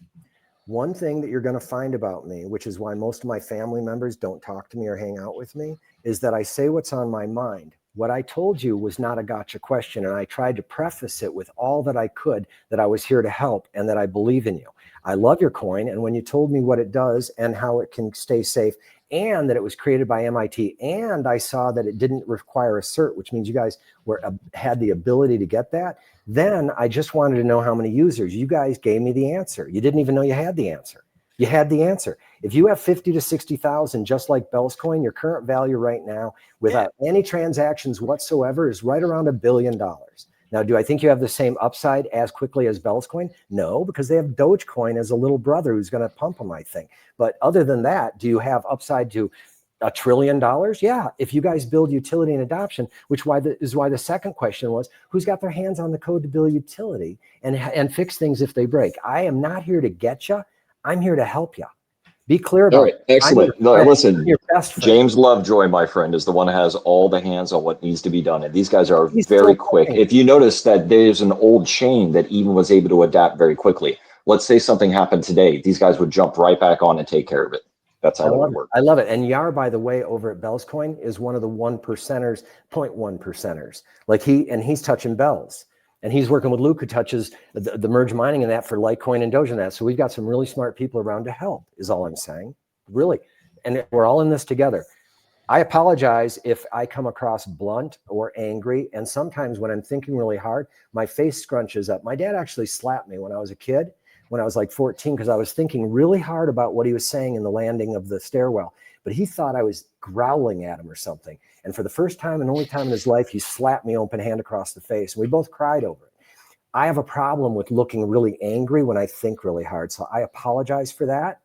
And I'm also very blunt and ask direct questions. And if I don't think I'm getting to them, I get more blunt. So I'm your bro, okay? I'm your family, and I love your coin, okay? So I apologize. Hey, it's all good. We are all family. And like the other guy, he mentioned jujitsu. I'm a fighter. I'm a wrestler. I'm a national champion wrestler. So I'm here to win. Nice. And all you're seeing is just passion for me, you know, believing in what I believe in. There's no animosity. If you ever come to Miami, you and I'll hang out and have an amazing I'm in time. Naples, bro. Bro, I'm from Naples. Stop. Get out of here. I'm literally on the beach right here, bro. I live and that is Wow. crazy because I just moved from Naples to Miami 8 months ago. I lived there my whole life. Bro, come back over this weekend. Let's chill. Yeah, all right. So we'll do that. Like we'll get that crypto love back. It's just nothing but The love is passion. That's still all all it here. is. And we're all and everyone here, I Yeah. believe, is a type A. We're all very Oh headstrong man, and you're gonna love it. focused, If you know? do come to Miami, the network here, you're gonna be like, oh man, I could understand. But I think it's important that we. I'm do. an old man. I'm almost 60. I live on the beach with the old folks. Well, it's okay. I don't need to ask. I'm in the biotech world, man. It's all longevity. Give me some of those long Peptides. telomeres. Give me some long telomeres, bro. Really. Oh, that's what I do. Telomeres and senescent cells. Do you really? I was just asking about. Yeah, I have a peptide for What it. happened to the chick over in Oregon that has injected herself a few times? Is she looking younger? What's her name? Depends on what she's injecting. Well, she's been doing telomeres. Well, that's another call. I love you now. Me I too. love you now because you're going to make me live longer. I will, and we're gonna put all the protocols on. Y'all got on any more of chain. them telomeres? I do. It's called epitalon. Yeah. Epitalon. That's fucking amazing. Okay, so now we're friends. You know, I think, and no offense to women, there are no women on this pod, and that's not on purpose. It's There just might how be it some worked out. watching though. No, I know, but let me just be really clear about this. Women are different than men. Men, when they meet each other, especially if they're jujitsu or kung fu or whatever it is, we like walk down the street looking at people like, who's going to attack me and who's going to hurt me and I'm going to kick their ass. And you're looking around. Women don't. They're like, head in the sky because they got a man next to them that's watching out. But when men get together and they're headstrong, they will fight until they get an answer and then they're best friends. And that doesn't happen with women. That's all I'm saying. I just feel like I just made a brother. Whatever. Right? Definitely, for sure. My heart's in the right place. You'll see. All right. So guys, I want to get back to the numbers again if I can. Yeah. Okay. So it appears to me that you guys, and of course, there could be that some of those nodes have overlap. It's possible. It's possible. And I would want to get a deeper look. And the beautiful thing is that Omni on the phone is a white hat hacker, and he's amazing. And he could literally help get us to the bottom of those. But my guess is that people could have 2 or 3. So without knowing more, and this is totally ballpark, I'm guessing right now you're somewhere between 300 million and $1 billion based on that starting point. But if you have the love of 15 communities here, I think in total probably have 50 million users, quote unquote, and maybe more, including overlap. And if that's the case, and I'm talking Litecoin and Dogecoin, like a lot of coins, right? Ripple and Stellar Lumens, et cetera, Cardano, et cetera, et cetera. If everyone throws the love everybody's way here, then everyone here should have about 30 million or 40 million users. And all of you will have the value that is half of Bitcoin, or about $1 trillion. That's where we want to go. And then we want so much wealth out there that Bitcoin is now a fraction. And when Bitcoin goes up and down, it has no relevance. Hopefully they're trading now in the CFD and they have to earn it too. Okay. So I really like Vertcoin. And now I'm going to put myself on mute, and I would love Digibyte and Dash to ask Vertcoin questions and back and forth and just see where it goes. Can I just say that a couple of things that they were talking about Vertcoin, one of the problems, and I think is a flaw in Bitcoin, is the risk of mining centralization and the power that the miners have over Bitcoin, and it's becoming more of a, more apparent with this war that they're having potentially with the knots versus the core. So that's definitely something that will become, more of like less confidence in Bitcoin will become an issue as time goes on. Another thing is just the distribution and fair circulation of the supply of the currency. A lot of the coins that I think have more value than Dash, are pretty questionable and suspect on either pre-mines or manipulation and things. And obviously the centralized exchanges play a big part in that kind of stuff. So these are important issues that Vertcoin was addressing.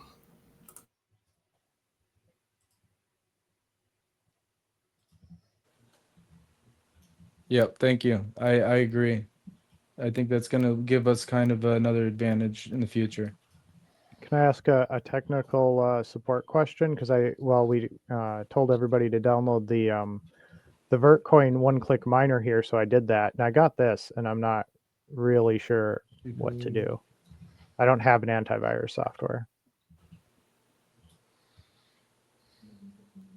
Might be Defender in Windows. Might need to create I'm on Linux. exclusion for the. He's on Linux. Oh, you're on Linux. I'm on Linux, and I do not have an antivirus installed. Yeah, I'd have to take a look at your configuration and see what's up. There are a couple of errors that pop occasionally. If you go to vert.when, I think there's a FAQ that has some of those errors on there that you could check out to see if it's there. Yeah, vert.when. It has yeah. And you know what? More usage is going to get through it, guys. I never look at problems as a bad thing. In fact, I actually thank God yesterday when I was out swimming for literally 50 years out of 58 of him kicking my ass since I was the kid on the skateboard wanting to change the world with business somehow and I didn't know where. Okay, a lot of problems and mistakes along the way. I think if I told you today that you were going to reach the most crazy success Vertcoin could have ever imagined with absolute adoption, but you're going to have to fail 17 times before you get there, how quick would you try and fail? So small organizations aren't going to have a QA team for, quality assurance is critical. And that's where we all come in again. This is nothing bad. Well, the nice thing about small teams is you can actually reach somebody to ask them about the problems. I just figured if a bunch of people downloaded it while we were talking about it, maybe they had the same problem I did. Yeah. And I have to say on that, it's not just team size. Sometimes you find some very big and important projects or companies, but then you can still get through to someone. And I cold emailed some crypto merchant tool system that'll remain unnamed for now in the last week or so. And it's very big. And I got on the call with a decision maker within a day or two and figured something out so far. Yeah, but do you guys know where I can call 1-800-Bitcoin? Is there a place that I can call that? No, is there you gotta tweet, is there a team for Bitcoin? You gotta tweet the CEO. Bro, what is the code? what is Satoshi At Nakamoto's Sailor. 1-800 number? No, he just told Please. you. He said you can reach him at Sailor, the CEO. Oh, okay, I got Yeah. you. I got you. Right, Okay, right. so Aslan is who the one you have to contact then. Did you say something about a seed phrase? I'm not telling you mine. That's what I can tell you. I'm Oh, making a joke you can about go how all like day? it's fun with like the small team thing, but this is like a volunteer effort in our community. And you know what? It's pretty neat because it's like Bitcoin at first. I think someone mentioned they were like in the forums back in the day, Bitcoin. Me too. And I think it's really neat how everybody used to go around to like, you know, the Bitcoin conventions, and then they started forming little groups that decided to make little tools. And then Vitalik decided to go off and make his own multi-tool thing that got weird, but whatever. Yeah, and we're still here talking UTXO and doing our thing. But I just think it's rather interesting how all this is based off of Bitcoin, which doesn't have any of the things that a lot of these new chains are acting like is the main thing that you need. And it does really, really well without them. I'm just saying. Yeah, they could also plug in through the forums. Like there's forums they could plug into and they could start their own node. Like the one-click miner. Yeah, like Vert.win has issues, but the one-click miners just makes it easy. But if you understood how to like, you know, make your own node, you'd go around and do it, you know, other ways. I'd like to say something, if I may. I meant no disrespect to either of you, gentlemen. For me, it's just another metric that I use. And my thought was possibly for others to be able to download a node, or you just said the one-click miner, because I have extra servers with GPUs that I could point that way. So to go ahead and mine it before it becomes either merge mined or added to Digibyte, or like I said, for other people to go ahead and download a node. Could it? And I'm too stupid to know, guys. Could it be merge mine? Could we do Yes, make away with that with that's Doge, Litecoin, and Digibyte and Cool. Bellscoin? Yeah. So with the Digibyte DIP that you know, proof of work strategy submitted, the whole thing would change anyways. Like what would have to happen is the Digibyte and Vertcoin would have to come together, and then the infrastructure would be built with your guys' geniuses, including with our geniuses, and Amazing. then the one-click miner. If any issues were there, we would have your geniuses also involved to make it work with yours. Oh my God, you're making me sweat. Like I am so excited to hear you say that. That like is music. What It's is symphony. your It's code base symphony. written in? Just I curious. love it. There you go. You froze there for a moment. Oh. You're good now. It's This is core with Vert hash. So it's core just like the rest. Okay. So look up spacecraft SDK. Because it's one of these SDKs that allows you to write in a lot of different languages that'll allow you guys to get your token more interoperable with a bunch of different things. Pause for a second. Everybody Yeah, at that's home, actually, is that like pause wrapping for just a it? second. If you could No. pause for just a second. Everybody at home, it's 15 after I missed the top of the hour. There's almost 1,600 of us in here, and I want to hit 2,000. That'll set an all-time record high for a live stream. And I did totally F it up at the beginning, and I'm so sorry, or we'd be there now, I'm sure, because we were at 495 and had to start from fresh, and 700 or something before I killed the video entirely. Everyone at home, right now, please, we're entertaining you, we're educating you. You get to sit down on this like fly on the wall. I want you to hit repost. If you already did, I want you to open that post. I want you to unrepost. Then I want you to refresh it so it gives it back to you fresh at X, and hit repost again. And that's going to put it back into people's timelines that right now it's 3 o'clock, 2 o'clock. It's 1 o'clock and it's noon. People are at lunch, and we want them to be able to listen to this amazing and very educational podcast. So please, guys at home, we do not ask for any money. No ads, nothing. We just ask for a little love in the way of a repost. Please go back to the mining. So can I ask 2 questions about Vertcoin? First, would you consider Vertcoin fungible or not fungible, or a mix of both? And the second question is, so anyone, it seems like, has the access to mine Vertcoin to get some, but what would be the incentive for buyers to want to buy it? Just why would people buy it? I think when regulations go a little bit more towards, you know, what is a cryptocurrency and the difference between a cryptocurrency and a token, I think it's gonna, so All right, well, let's look at like the whole, you know, vision of why we're on Vertcoin. Let's just say that regulations leans over towards, you know, these ICO coins becoming securities, and the securities exchange having to regulate them, whether it's a token or a security. At the end of the day, they're going to have to KYC these. And with that being said, there's lots of tokens that are not KYC that are on major exchanges. And if major exchanges gets hit by what regulations should have done a long time ago with some of these tokens, you know, they're going to get dropped off exchanges, and the ones that will get reinforced on exchanges will be, you know, proof of works. And even in the future, it's going to be much easier to license exchanges that are offering non-SEC regulated assets. So, you know, overall, Vertcoin, maybe just because of what it is, be able to get the type of exposure that all of the cryptocurrencies that follow some of these laws get as well. So, I think we're leaning towards the fairness. That's I don't the real believe in utility. fairness in the world, or you'll get run over, my brother. Yeah. I think that the reason that people are going to buy your coin is because it's so incredibly undervalued. Right now, you Yeah. have a $5 million market cap, I agree. and it's really worth 300 to $1 billion, and I can prove it, and I'll debate people on stage about it, and I'll take on Mathematics. I'll fight anybody down to the ground and wrestle them into the mud on that one and beat them. Every single time I'll put them in a chokehold. Why? Because I've got the juice. I've got the formula. You have the numbers. Okay. Now we need to build on that. We need to build it to 1 million users, to 5 to 10 to 20, and that'll come. But we're all going to do this, like this little marketing trick I do where we're all reposting. You guys should be doing that, and you guys should be starting as many other podcasts talking about crypto fair value until everybody is just saying CFV, CFV. When's it going to get to CFV? Diamond hands to CFV, and then you're going to get your 300, 500, $1 billion, and then you're going to have miners. But I think a first step towards that is getting to know the teams around merge mining. So can we go back to that and understand how that could be a next step in your process? Because if you can announce merge mining on your coin and get on some exchanges, I think your coin would get a lot closer to fair value than 5 million right now. Yeah. I agree. I think merge mining would be even, you know, one of our head community devs said, his name's no one in there, and he said, you know, the hack would be merge mining.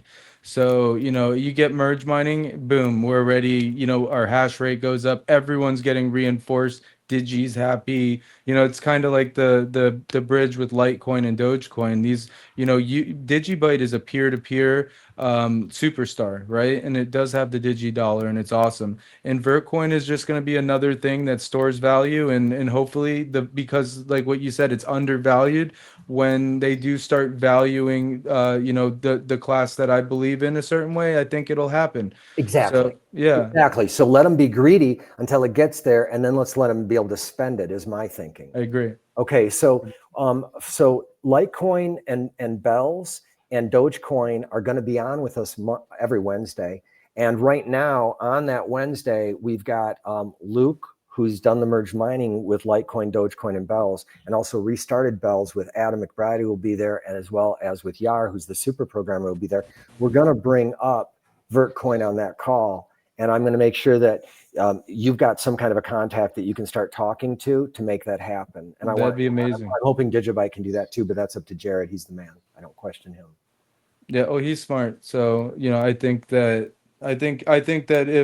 he's busy right now. Let's just put it that way. Oh, I know he is. I do think it's a great idea for the DeFi space, and we've had nothing but positive responses from the proposal. So, you know, I'm very confident about it, and I think once Vertcoin does a little bit more of a revival and people see how strong our community is, it'll be an advantage for both of us. Okay, so do you guys know Captain Litecoin? If anyone doesn't know Captain Litecoin, I've posted about him before. If not, you can find him. He's one of the guys I'm following. He's on my core team. He is the huge Litecoin advocate, and he's figured out how to use Google's VO or whatever the heck it's called that allows him to create these hyper realistic animated, it looks like a human, you know, I mean, you can kind of tell, but it's really, really getting close. And he is going to create a story for Dash. He's going to create a story for Digibyte. He's going to create a story for Bells, for you guys, for Vertcoin, and tell why you're special and why you're important. We're going to have another bunch of these that we hope everyone will share and go around, that shows all of us walking around together, like it's a bunch of people walking together, but their face is the coin. but it's going to look so real, right? Or they're wearing they're Superman and they're all pumped up and everything, and on their chest is this coin, right? We want this to spread. We want to have a t-shirt shop where the money that is made there goes back out to the dev teams, but it has all of your original iconic Genesis block coin image and your current. Yep. Right. That would be and dope. just let those be sold cheap ass t-shirts like these that, are going to fall apart. Who cares? But now everyone's wearing your thing around, your swag, and you guys are earning money off it. I'm going to get to the point in a minute where, because we got about 35 minutes left, where I'm going to tell you guys another way that we're going to get you guys money through a fund that we're running. But anybody else have questions for Vertcoin while I just take a little piss break here? I'm just mind blown. You're in Naples. I know we're going to. That's fine. Omni, can you take the mic? Yeah, I got this. Okay, so I have a couple of just like nerdy questions. What do you guys do if you get like Sybil attacked?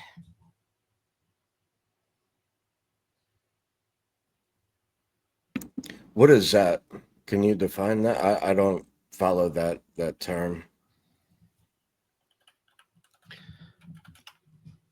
So let me just see if I can interpret exactly what you meant. So Vertcoin is a fully proof of work coin, is it? Okay, so it can't be Sybil attacked in that situation, right?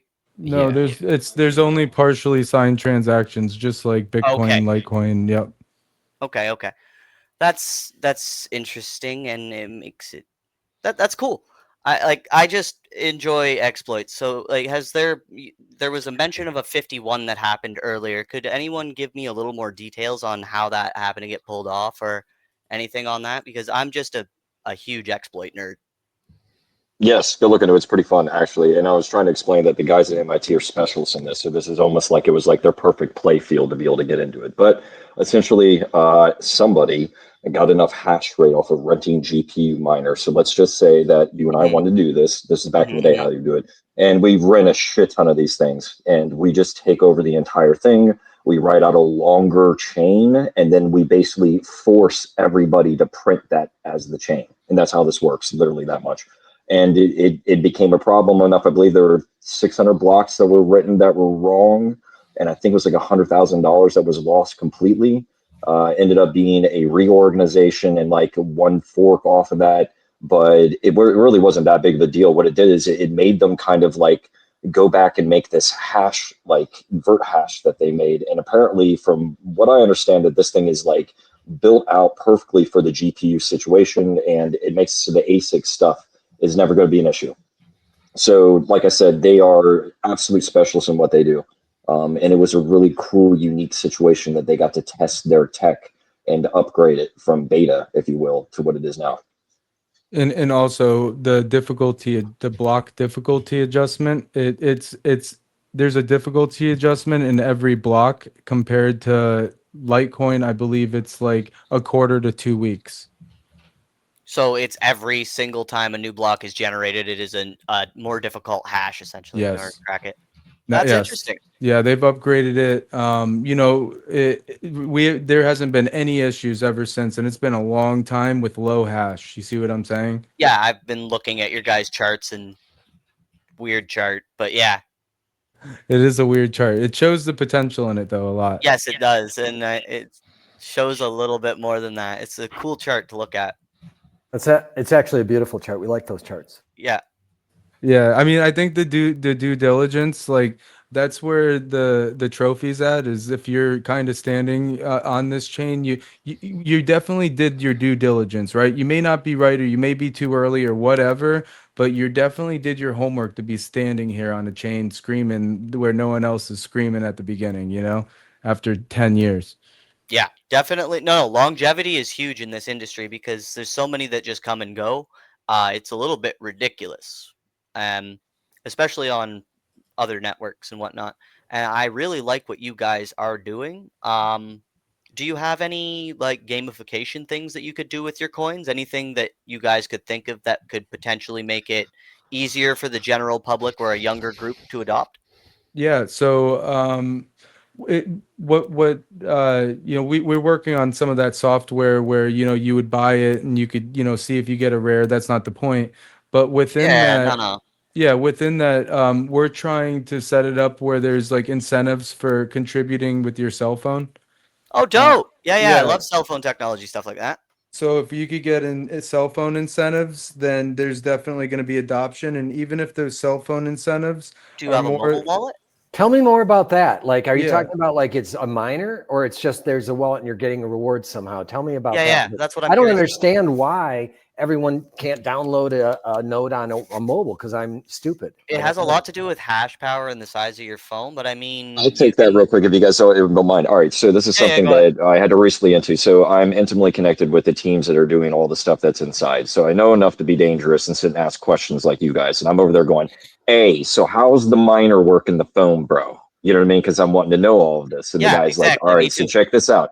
First of all, he goes, "First of all, if I were to build a genuine miner for the phone app, they're not going to let it get into Google Play Store or anything. They have a cap on that. That's why you don't see all those out there." But he goes, "But we Right. have a way to kind of disguise this as a reward system that they can okay, get in and do this." And what it's going to end up being is something like a proof of social or something. I think they were talking about it being where people are going to have to gamify this by doing and sharing and whatever off of Twitter and stuff like this. Yeah, that's great. And that's where they'll get the reward from. But there's No, actually that's like great. work being done.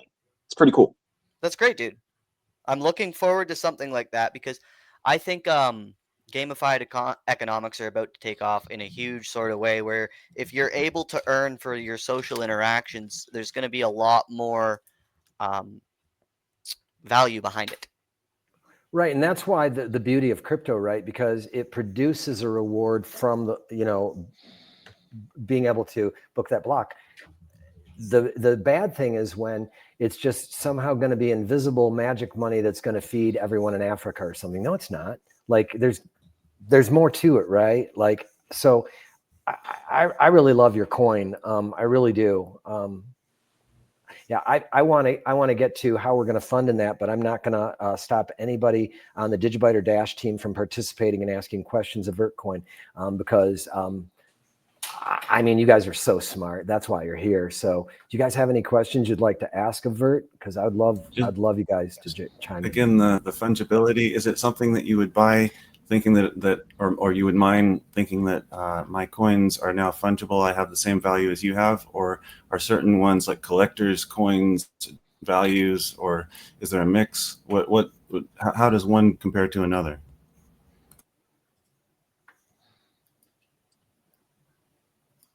Okay. Sorry, I missed the question. I was getting a call. If you had one. No, that's okay. Just how the different tokens are going to be. I'm not going to talk for you, bro. Oh, how they were valued compared to others when it comes to when you mine them and if they're fungible.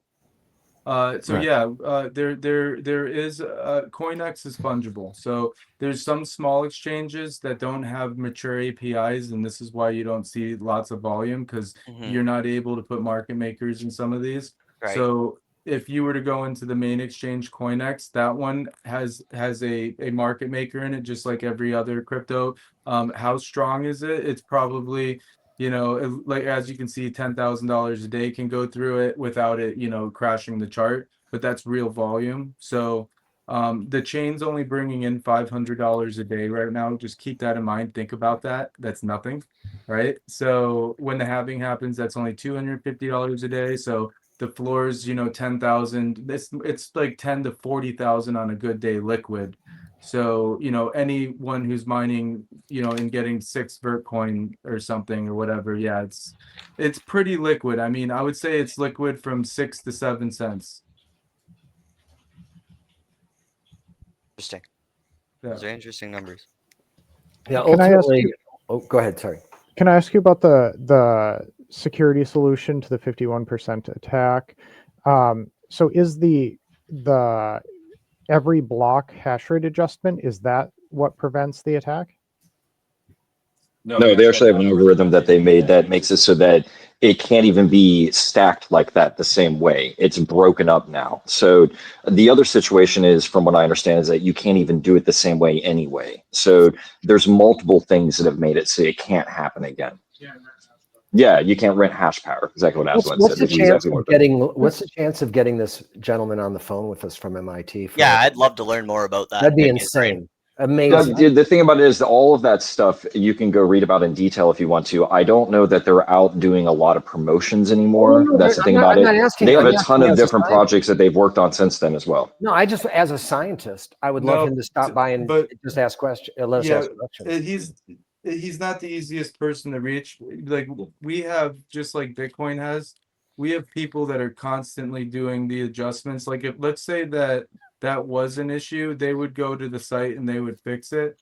But you know, ever since the 51% attack, what was it, like many years ago?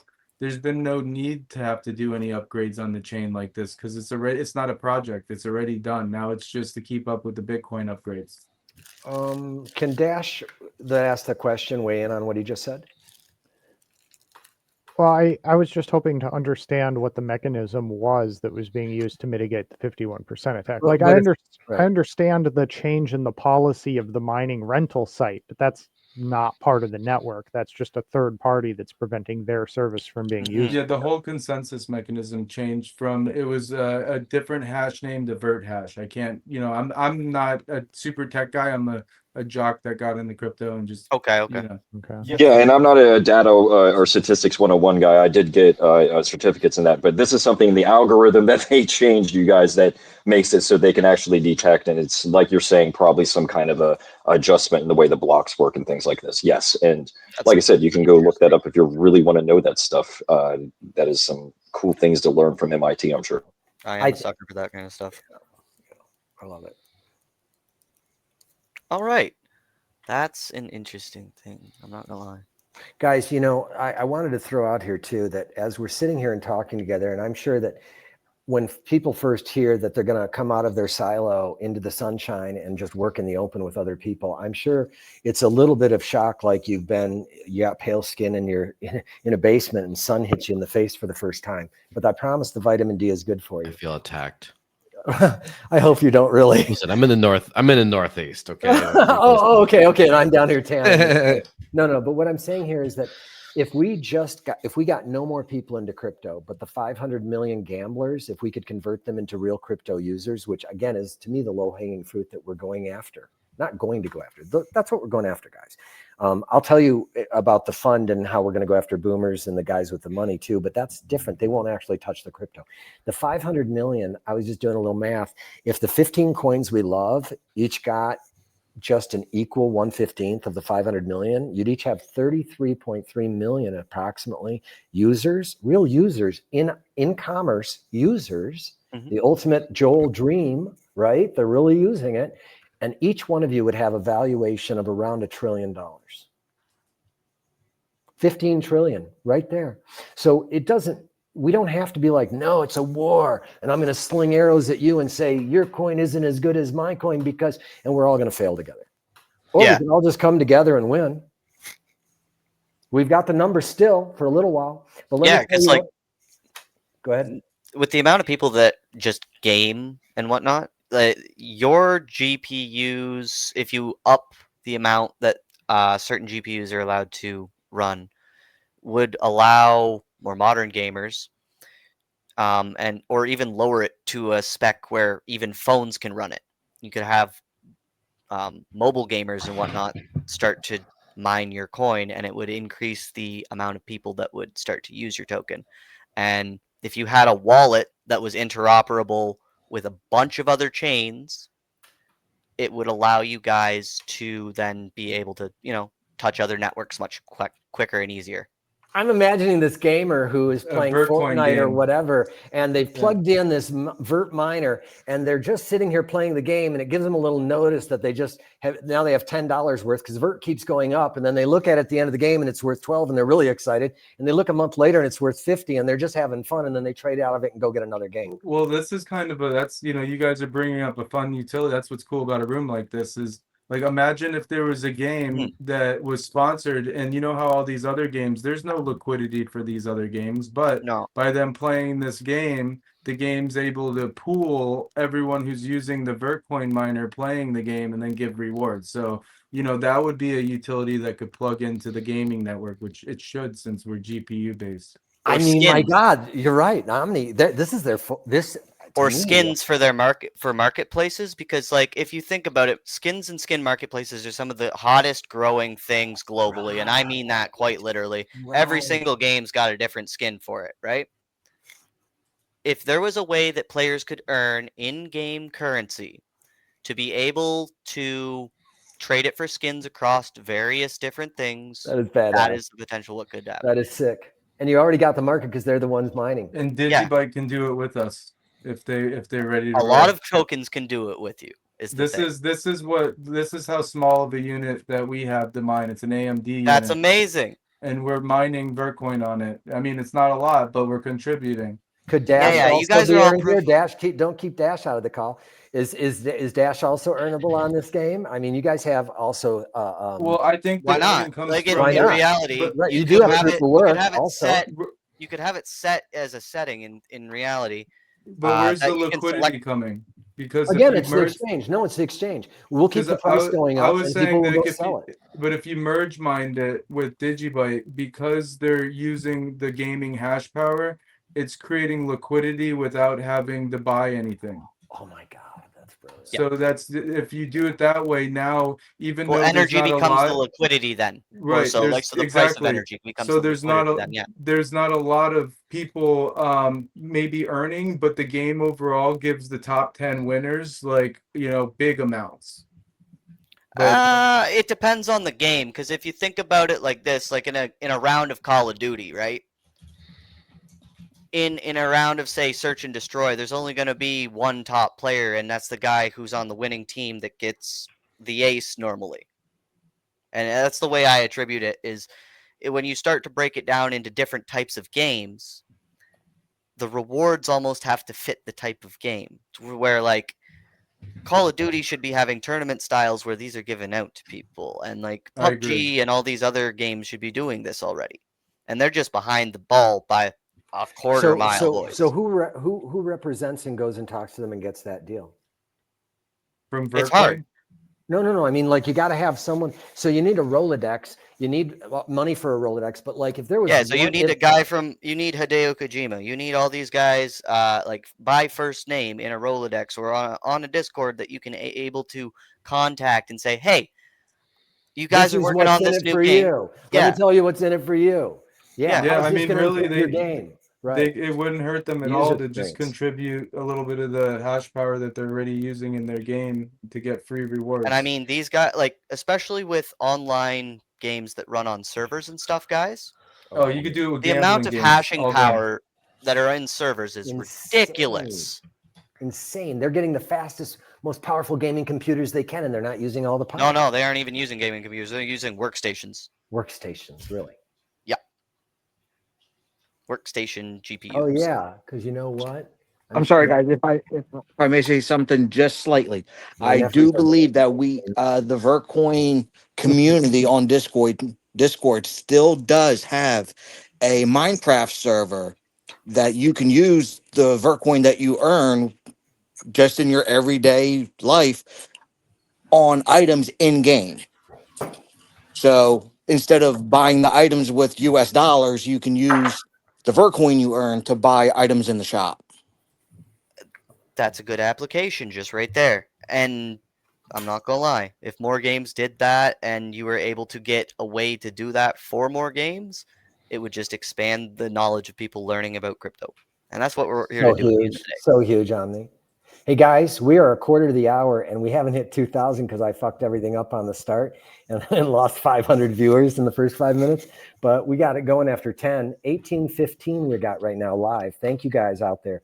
We've got 15 minutes left. We've had just an amazing rap session, just chilling with people from Digibyte, Dash, and now the Vert. What would I call it? Tribe, or they've joined us now. They've joined us, and now we're going to help them, and we're all going to work together here towards a digital gold standard benchmark of fair value that I'm going to break in and explain now before we leave. But before I do, everybody at home, please, just one last time today, just give it a like, give it a comment, but more important, give it a share. And if you've already shared, we need to get that back into the timeline of all the people following you. And so you need to unshare it, refresh the page, and then share it again. And if you do that, I think before 15 minutes is up, we're going to try and get it up another 180 people, and we're going to try and break 2,000 all-time high, literally for the first time ever. Okay, so I wanted to say that I believe that there's a way that we can do a lot of things together. Okay, one is if we are a self-regulating organization and we're all truly working together towards industry standards, it's going to attract the state legislatures and the policymakers because they're not experts. And as Senator Marv Hagedorn and I talked about yesterday, and he'll be back every Sunday, and Senator Mark Fincham was over in Germany. He's a current senator in Arizona. That's a and good talk. It was, right? And it was cool, man, because, you know, like he's passed crypto legislation so that you could have used it as legal tender, crypto in Arizona, but Hobbs vetoed it, but he got it through the House and Senate. You don't know how hard that is. Okay. He, by the way, under Ducey was able to get his species currency bill turned into law, and they literally changed policy for the Treasury so that they couldn't extract tax from you if you bought gold and then sold gold for a profit. That's really just money, species currency. And he got that done. And he was trying, he had another crypto bill, a second one that made it through the House and Senate saying same with crypto. And if you buy and sell, epic. It would have been epic. This is our boy. He is our man. This is the crypto senator of Arizona that's going to be the crypto nationwide. So what are we doing? So we're going to go out and we are inviting this Sunday. We will be the first time we invite other senators and House members from the 50 states and 5 territories and any state treasurer who wants to join us so we can talk to them about what is crypto, why does it have any value at all, and what is that value? And that's what we're going to talk to them about. And as we talk to them about this, they're going to start, and we're going to talk about the digidollar, and we really think it could be made into legal tender. Arizona, as Mark Fincham, is going to work with Jared, and we're going to see if we can't create a bill for Digibyte in Arizona to make digidollar the first fiat currency that I should say legal tender for all debts, public and private, which means you could pay your electric bill with it. You could pay your traffic ticket with it. Okay. That'd be huge. And they'd have to take it. So when I tell you that Mark Fincham is the current like sitting crypto senator in the nation, and he's here not with like cup is, you know, half full. He's here, the cup's half empty, and I need to know, guys. So he's coming to all of us as a student. Okay. He's not coming here so that, you know, he can teach us anything. He's coming here to learn from us. Now, when you have that behind you, and why would they trust us? Because we're setting standards. We're working together. Now, what else? You need funding, okay? You need to be able to spend things like that. Now, we're going to announce it, but on November 15th, kryptons.com, crypto NS, Kryptons, like Superman, but not with a K, kryptons.com will open. And at Krypton, and I'm a little early here, but I just wanted to throw it out here because we talked about spending. At kryptons.com, it's not going to be Silk Road. We're going to utilize AI to make sure there's no bad stuff being sold on it, but it's going to be a Craigslist for anyone who wants to sell something for some Vert or some, you know, Dash or some DGB. You can sell you. I want to sell you guys this book right here. I'll take right now, you know, 10 DGB or whatever. Okay. You have no idea how much I wanted this company to be a thing when I had my distillery running.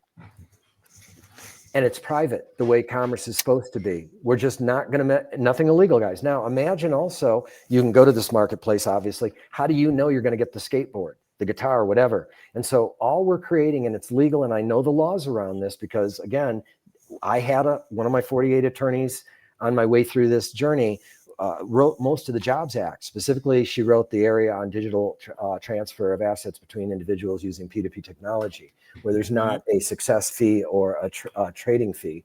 Right, but you can have an escrow.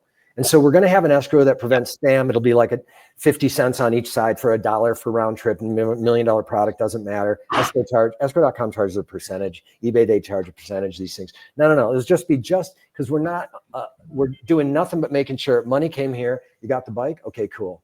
And maybe we'll have some other stuff in there that they can prove that the bike was in good condition. We'll figure it out. Pictures. But imagine or a video of them literally getting a trip. Right. I thought about that.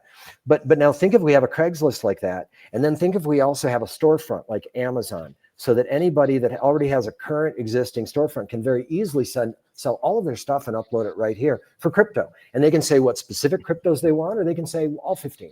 right? But whatever they want, they can buy it from you. And now they don't have to change it into fiat if they don't want. They just wanted to sell you their guitar for, 100 dash. Okay. And it's a really nice guitar. And okay. And so that's all that is, right? And so if we have that, that's almost the final step. And the third step, well, four steps. The third step would be an eBay. Why wouldn't we have an eBay so that people can auction their stuff off? And again, for any type of crypto they want. Now we're missing the P2P exchange that just allows you to go into anything, but I'm going to leave that for Yar and smart people that can do wallets. I'm not going to touch it, but we can just do sales. And the first thing we're going to sell are those t-shirts, and the money we make off the t-shirts will go to these 15 communities equally. Okay. So first of all, I want you to know that help's on the way that way. The other thing I want you to know is that we're raising three funds. The first one is 1 billion, and I've already solicited $1 billion fund over there in Miami. David Blumberg, look up Blumberg Capital. Hey, David, he might say no. I know that guy. He's cool. David's a really cool guy. I actually have wanted to work with this guy and have tried to work with this guy for like 15 years. So David, this is the one. And I texted him yesterday and said, I need 100 million. You can come here and come to Miami. We need to sit down and talk about this. Give me 2 more weeks to wrap this up with a bow. And wrapping up with a bow is coming back to him going, okay, here we go. And here's the fund. And look, I'm working with all the core teams. And guess what? Hallelujah. They're all working together. It's simpatico. Here we go. I want you to lead with 100 million, but I don't want any more money from any VCs or anything like that. We're going to get it from the boomers who missed out on Bitcoin. We're going to get it from the Gen Xers like me, who are not quite boomer, but we've got all the money with the boomers. We wanted Bitcoin. We don't know how. So we're going to buy Sailor's fund. No. Bad idea. We are going to tokenize this fund and put it on T0, and people can trade it there after a year and a day. Okay. So they can just buy our token, and the first fund will buy $1 billion worth of you guys. No, it'll buy 800 million. Because let me explain to you the VC model. It's called 2 and 20. If you're really excellent, you get 3 and 30, Anderson Horowitz. I don't know if anyone else does. But let's say I'm going to take my money to Bessemer or to Kleiner Perkins or Sequoia or Sandhill Partners or any of those people on Sandhill Road. I'm going to give my money, and it's a minimum like 10 million. I'm going to give $10 million to, let's say to Anderson Horowitz. Okay. And they're going to take 2%, well, in their case, 3, but so pretend it's 2% annually for 10 years to manage the fund for 10 years. The people aren't going to get their money back.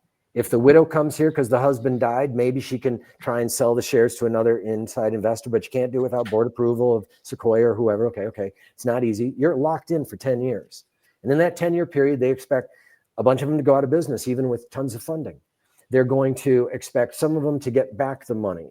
They're going to get some of them that are going to sell out and break even or just make a little bit. And if they're really lucky, they're going to have one out of the park home run that makes the whole fund. And that's how it works, folks. So these people that put in this money, they don't expect to even be able to trade it as a token. They're locked for 10 years. That's how it works. So about that 2 and 20, it's really 20 and 20 then, right? Because it's 2% per year for 10 years. That's 20%. So what we're going to do, and we're going to make this fully aware to the people, is in a venture fund, you guys would have gotten the other 80%. You're the startups. You're the ones we're investing in. We're going to make a Keiretsu of you as a fund so that you're all working together. Guess what? We're doing that.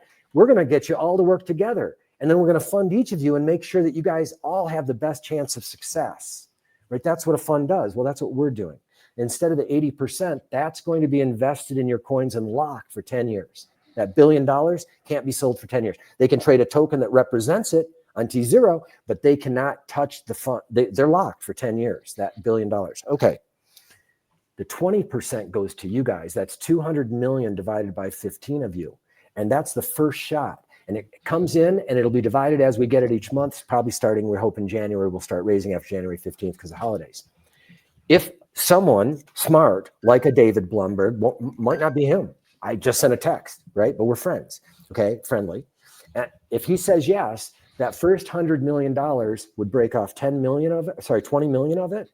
And you guys would each get about $1.25 million out of the gate to help you with what? Marketing, development, against a 51% attack, all of these things that we talk about. Adoption driven by utility because you need more, whatever. Getting on, the merge mining, are there costs? Getting on exchanges, are there costs? Legit expenses. Okay. Lots. Final thing then, guys, do math, okay? The next fund we're going to do is 5 million. The next one is 15. So the next round would be that we would ultimately be giving you guys not a split of 200 million, which would be about 13 million each, but we're going to do 5 times that. We're going to give you guys out of 5 billion, we're giving 1 billion to 15 of you, right? And then the next one's 3 times that. The returns are going to slow down from the first fund will be the best to this. And the way we're going to get to them is that Senator Hagedorn and Senator Fincham and I are going to go out and we're going to be meeting with current, if it's legally admissible, or rather legally okay in their state, or if it's restricted, they can't, or a former policymaker, which it will be. And then we want to talk to lobbyists and everything, and we want to know who are the money managers that manage regular people's money, not the uber-wealthy 1% family offices. They've got enough fucking money, okay? But we want to get this in, right? We want to get this in the hands of the boomers because they're going to leave it as inheritance to their kids. It's going to stay in their families, right? We hope. So that's the whole thing, guys, that I want you to understand as we've got 4 minutes left. Yeah, and that's it. I hope that you guys are fully funded. Just wanted to quickly mention that definitely for Dash, I know about the other cryptocurrencies, but something that's very important and that would open a lot of doors for Dash is a New York bit license. And that's something that we've been trying to figure out how to get like funding and having connections to make that happen. I'm sure Joel can say more about it, but and by the way, guys, it is top of the hour right now, and so it's 1903 because I fucked everything up, or we'd be at I think 2400 right now. But anyone that wants to stay later, I'm not leaving until it hits 2000. That could be 5 minutes or 20, but I'm not leaving. So tell us about the bit license. Anyone that knows that for New York. Yeah, so it's definitely one of the more how the sausage is made kind of things, but it's one of the more annoying things to talk about too. But New York specifically has its own, I guess, regulatory framework for crypto. And basically, if any crypto you want to list in any of the 49 states, you kind of can. With New York, you have to get explicit permission for certain cryptos. There's a green list of like 7 or something like that. Beyond that, some company has to petition NYDFS and say, we want to support this crypto, and here we self-certify that it is fine to list, basically. And if the regulators approve it, then it's in. But it's also then if another company says, hey, we want to list that crypto too, then it's just in. You don't really have to have those barriers as much. And so that's been a big annoying thing, because when Dash came on the scene, that was right around the right before the peak privacy FUD, when anytime you had the P word, it would scare people off. Yep. Now, Zcash managed to get through because of connections with Gemini and et cetera like that. We've been trying to get in as well. There's a few companies we've been talking to that could kind of do this. Nothing's in stone yet, but working on it. And it's just so annoying because of this one state. First of all, so many of the larger crypto kind of payment processors, things like that, are all based out of New York. So they're like, well, in order to service our customers, we kind of need this. But also a lot of, especially in the payments realm, like payment processors don't really want to deal with this. Well, customers from 49 states are fine, because you might then have like someone from New York crossing over into Massachusetts and spending crypto there with one of these unapproved cryptos, and that could consider servicing a U.S. customer, a New York customer. So they just would rather not deal with that risk at all. So they're just like, nah, any of the one state ones are just gone. So we would like to not have that. So basically, I've been chasing up companies that would want to kind of help us get through here. We have a good legal opinion letter from a top blockchain law office about this. So nice. That's just I have a question, and I'm so glad you said that, Joel, because actually I did have a question that I was supposed to ask during this forum, and I took it off my desktop, and so I forgot it. And that is, you guys are on Kraken, but Digibyte is not. And Digibyte has, they've done everything, Joel. They've done everything. They have a CEO. They have a real team. They've got everything. They've dotted the I's, crossed the T's. Did you guys get on there because it's just as simple as the New York bit license? Or what is it? What is keeping Digibyte from being listed at Kraken? Yeah, I'm curious about that. So as someone who doesn't work for Kraken, obviously I don't I know, really know. I know, but Jesse's I badass have and talked. I love him, and why wouldn't he let OGs on? I don't get it. I have talked to a few people in the Digibyte community about these kinds of listing questions as well.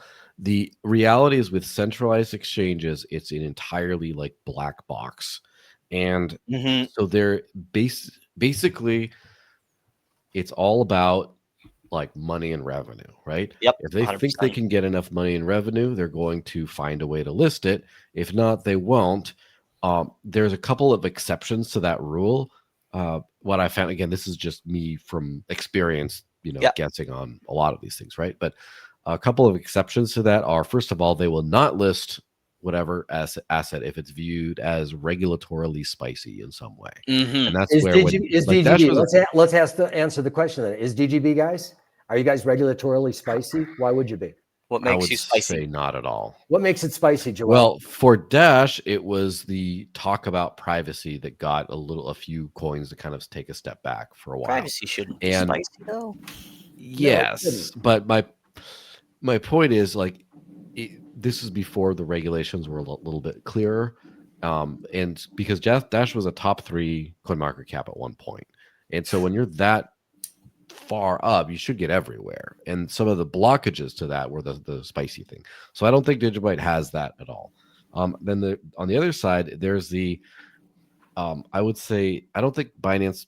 I'm not sure if Binance is this way anymore, but Binance was sort of the king of the exchanges who Yeah. will list you even if Yeah, it doesn't yeah. make money for them if you pay them the money. Yeah, And if there's a you get lot on of like Binance, you were those paying kind of them. exchanges do that. Yeah, There's they Yeah, a they wanted couple hit that us do every it there. single week. they There's a wanted couple. 300,000 just to list, Yeah, and a percentage of the yeah, supply yeah, for yep. That is for 100% liquidity true. pool. That's what Can you, Binance I is keep hearing dealing with. supply. Can you guys tell me, do you have to? Because supply is something most coins don't have unless they have to go out and buy it. So if we were going to fund 15 coins, most of you guys are already on the right exchange, but let's I say we went missed. into a group and try to get 15. Do we also have to give them liquidity pools of our own coin? Well, that's what it used to be. I don't know now. I do know that something I did miss was the alliance and the 501c3 through all 50 states with Digibyte. So therefore, taxable, contributions. You can get a tax write-off for donating to it, or also for your crypto capital gains. But mainly if you need to be in a different tax bracket, you can do a write-off in that manner, and that will then go to fund other things like, because we don't have that 20% that Dash has, to fund innovation and other things. It does not exist. Yeah. One thing I should point out on that thing, uh, block rewards come and go from wherever. And I noticed, like, so for example, the Bitcoin Cash community and the Monero community have found lots of funding from random like donation functions for a lot of things. And the real thing of like what people say, there's like VC funded coins. There's always money. It always comes from somewhere. And there is shockingly little, I would say, fully organic growth in the crypto world.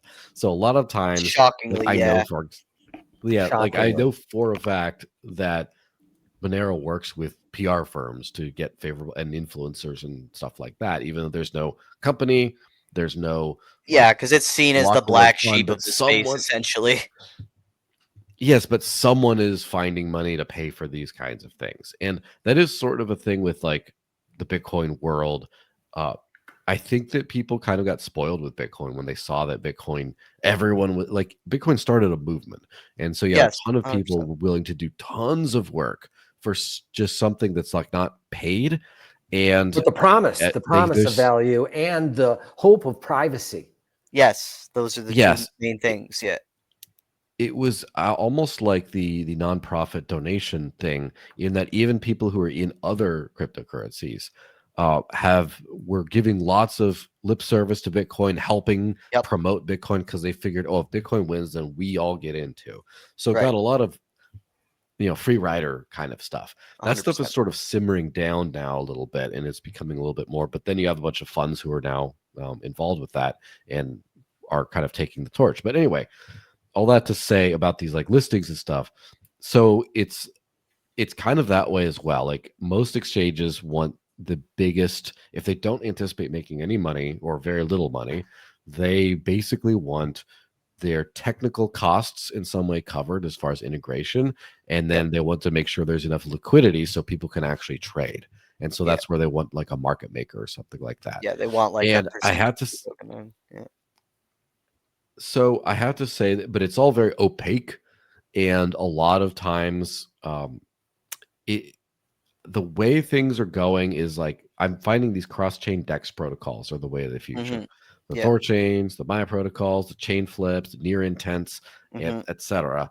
And that is a much more accessible, but not entirely different though, in terms of you still need someone to do the actual integration unless if the team thinks, oh, there's going to be a great amount of revenue for this, they're going to do the coding themselves. If not, maybe someone in the community has to do the coding, and then someone has to provide liquidity for these kinds of things. I mean, I think it's in near intents they call them solvers, but then in the other ones it just provide liquidity into these liquidity pools.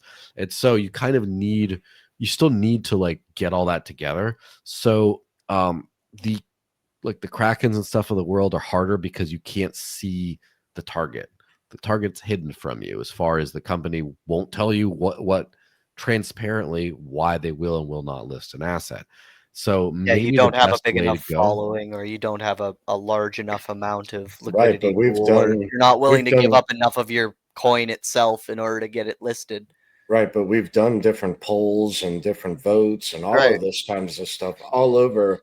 You know, we've won different events even. Have you put But up yet- money? Have you put up the money they want for just a listing? Because the thing that I know is that I could call Gehrman right now on Telegram. It's 4:00 in the morning in Dubai. He wouldn't be very happy.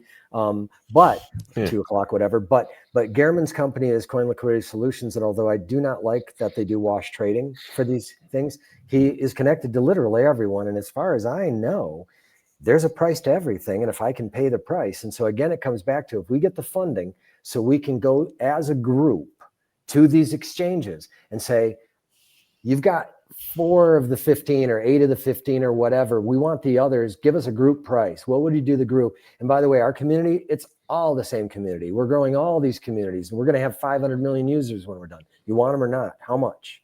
Now, of course, if we already had them, they would just give it to you. But if we can do that, I bet you we'd have a lot more strength in numbers. That's my opinion. Mm-hmm. But yeah, to just sort of resolve that thing, there has to be some sort of a proposal on the table. And also it goes the other way too. Like everyone in the old school thinking is like, oh, if we get listed on these exchanges, things are gonna pop. Yeah. And maybe they do, maybe they don't. A lot of it's very strategic as far as you want to say, we really have a lot of demand from this particular market segment, and they are served by this exchange, and they're just like, man, if only I could buy Digibyte on Kraken or whatever, then all our lives would be better. Be a lot easier. If you could waste a lot of money on it, a lot of effort on some integration that doesn't go anywhere. Yes. So like if you're like, okay, if I talk to Uphold, let's say, if we got on Uphold, we're going to get into their topper on ramp or whatever. We're going to integrate that into our wallet so that anyone can just be like, buy with a credit card for up to $2,500 with no KYC. Just get started right now. And we need this tool. That's when you would say, hey, let's make a deal. It'll be worth it for us. It won't just be, oh, that's nice to have. And then eventually, if you just get those numbers up, right? That's the thing is there's no shortcuts in life. Yeah, if you get the price up and the trading volume up, it's like the self-fulfilling prophecy. But then all of a sudden, everyone's like, "Hey guys, it's a rush to the door, then, man." Right, but we're still seeing different things. Like when we do sort of a chain analysis on it and look at the different wallets held, but many different wallets by many different exchanges. We're basically just seeing the left hand sell to the right hand because it does not go on chain unless it's withdrawn from the exchange. Exactly. Omni, can you talk about that a little bit? Yeah, no, in a lot of different situations, it's exchanges trading with each other to try and close like short positions that they have with each other or other special financial vehicles through other intermediaries that they deal with. And that's what a lot of my analysis takes me through. Yep. You can watch a very detailed episode on it yesterday. Or Yeah, so one of the things that we talked about yesterday, guys, is that, you can think of how do we do things, and you can think of carrots and sticks, and, you can think that if we set standards and say people have to stick to them, we all know they're not going to, and it doesn't matter to them. So the Exactly. only way people change is if they're losing. And the way that they lose is attrition of good customers that actually have the money. And the good people that actually have the money have gotten rugged so many times, they're sick of it. And if any of them do happen to venture back in, we have to give them this amazing experience. And so I'm super excited on Wednesday, and I could be wrong about this, but Yar with a Nintendo wallet seems to have something that will allow trading. I heard Zcash talk about something. I've heard all of you guys talk a little bit about it, and I'm kind of acting as a hub, but I hope that everybody watching today and everyone involved in this will support and share every single day's post so that we do, we're going to hit 2,000 here, even with my screw up, but I would like to hit 10,000. Because every one of the 15 communities is sending everyone here to learn. And they're going to learn and go back to their community and go, oh, did you see what we saw? There was something, I'm not a fan of Guy Kawasaki. I don't think he had anything to do with keeping Mac alive while Steve was gone.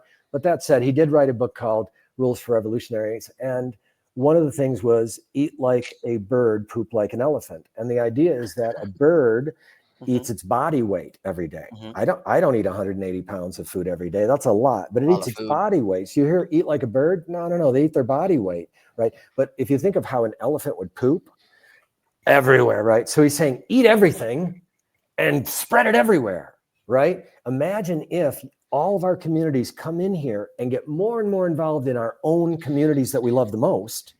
But we learn from the other communities and take it back to our communities. And then we all talk about how we can use these things together to set standards. Amazing. That it doesn't exist in crypto. And you're going to see people, as a result of that, head to Nintendo wallet or head to wherever it is that they are not going to get rugged. Exactly. And then the others are just going to lose all their good clients and go out of business. Yeah, the sexes will lose money if everyone starts going to DeFi, guys. And then they have to sell their tokens at a loss in order to facilitate that price go up. And one last thing, if you could, Omni, would you just tell about why we let Ethereum go? And I mean, encapsulate it. Don't take 20, because you could take an hour to tell it all. Yeah. Just encapsulate why we let them go and why their smart contracts actually hurt the market the way GameStop was hurt. Master contracts agreements through ISDA and a bunch of different financial intermediaries at the top of a bunch of different financial systems operate with Ethereum and the smart contract system that it has. This is not a knock on smart contracts because they can be used for a lot of good. However, the way they're being abused by the Ethereum community is the problem. Okay, so in a nutshell, guys, the Ethereum smart contract is used to create phantom shares or coins, rather, phantom coins, and then they can trade those down. And since those are viewed by a market like CoinMarketCap or whoever, they see that as a real trade and they count it as real volume. And so imagine this trick where I just go, I've got $50. I've got a Bitcoin in my hand, and I'm going to loan it to you so you can sell it into the market.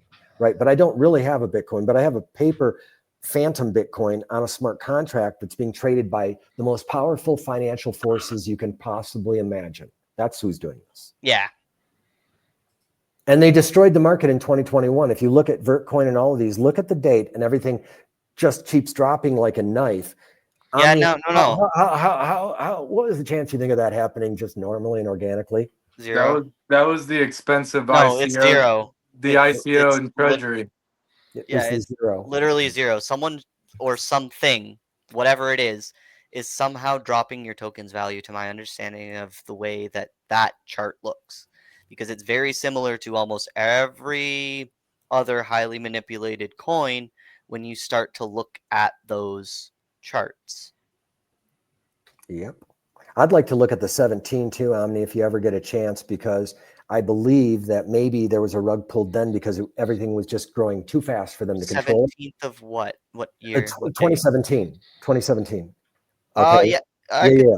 Yeah, no, there was some weird shit going Think on. about it. All of a sudden, all these things were taking off, and there was going to be no stopping them. And so they fucking stopped them with smart contracts. And it happened in 2017, right when smart contracts came out. Smart contracts, by the way, were patented by Nick Szabo well before Vitalik started Ethereum. Yeah, they started in 90 something smart contracts. They've been doing smart contract work since the early 90s. Yeah, Nick also did BitGold just months or days or whatever before Bitcoin, and BitGold was essentially him saying, "Can anybody want to code this up?" And then it was a one pager, and then True. I think he's part of it. Okay, we're at 1997. I think we're about to close this down, guys, because we're going to hit our 2. Thank you all for the guests. We've actually now truly been here for 3 hours because I rugged us the first one, and then I kept sharing the wrong link, and then I had to unshare it. And thank God for Omni taking this overnight. And we're going to party like it's 1999. Here we go. Hopefully. Here we go. Who's going to be our 2000s caller? Hey, John. I just want to say that your hat is okay. It's a nice hat, but if you want a better hat, Eric on the screen in the plaid shirt has some Dash swag that has a Dash hat just like yours, but with the Dash logo. Let me just say that I accept swag, and I will wear anyone's swag. There you go, Joel. If anybody wants to sell me swag, but what I will do is, this is my promise to you guys. When the store is open, the first thing we're selling is t-shirts. And I promise you, the very first day, I'm going to be wearing a shirt and a hat. No, we're not going to do hats right away. We're going to do shirts right away only, because just keep it simple, right, to start. And it's going to have all 15 coins, and it's going to say something stupid like "United we stand with diamond hands," or something like that. But then I promise that every single day I will wear someone else's shirt. Okay? You don't have to buy them for me. All right, 2005 of you, thank you for joining us today for 3 amazing hours of great education. We learned about Vertcoin today, which I love. I absolutely love it now.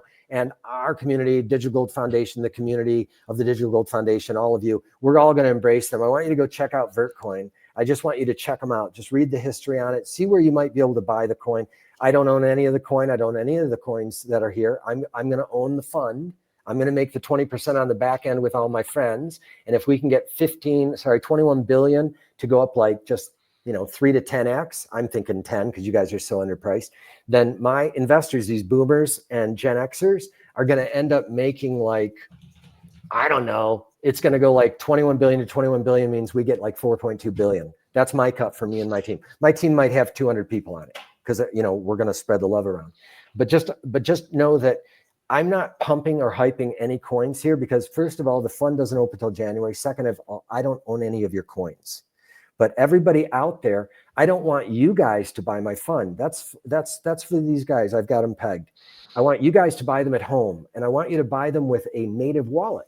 And I would love it if you're running native wallets for all 15 coins. Absolutely. And I want you to download all of their apps. And I want you to start going to these meetings so we can share with each other all the cool things that we do, so we can all go check those things out and spread the love. And very quickly, guys, we're going to grow this Digital Gold Talk to 100,000 people. We're doing, by the way, guys, because of all you sharing, we're doing, Digibyte has the new record. They went out on Friday, and within going into their 3rd day, they hit 5,500 views. All organic. We don't promote. We don't boost. We don't do anything. There's no robots. I have 700, 800, 900 followers now or something. It's nothing. It's growing. But where am I getting? We did 30,000 views like in the last 10 days. Where'd they come from? And they're getting bigger. It's because of you guys. So this is yours. It's not mine. It's Digital Gold Talk belongs to you guys. If something happens to me, someone's going to take this over. Maybe it's Omni. Someone is going to keep it going, all of you. And we're going to grow this to 100,000. Then we're going to grow it to 1 million, then 10 million. We ultimately want 500 million people owning all 15 of these coins, and all of them spending them anywhere they want. So they're self-custodying, they're part of the network, they're involved. And then when they want to go spend, they just go to the store and go click, and it comes out of their wallet and does whatever it needs to do. I love you guys. Please tune in tomorrow. We're going to have a good show. Tomorrow we're looking at Bitcoin Cash, and we're looking at another one that's really interesting. That's EGLD. the metaverse. I want you guys to check it out. And they've got multiverse. Sorry, they've got a massive community, and Omni is a part of it. Massive, and we welcome you guys. And the Bitcoin Cash guys were here last week. We're going to give you more love. We're going to bring more people, and you guys bring more Bitcoin Cashers. And there's a Bitcoin Cash podcast, buddy. Come on in. We're family here. I'm not a competitor to you. Please come in, please. And Blackcoin, I want you guys to know that I'm going to be the face of Blackcoin for a little while, because they just don't have that organization. And yet Digibyte it was called Darkcoin, but became Digital Cash Dash, and Blackcoin all came out within 2 months of each other in 2014, January and February, right in there, the Genesis block. And proof of stake hadn't been invented yet.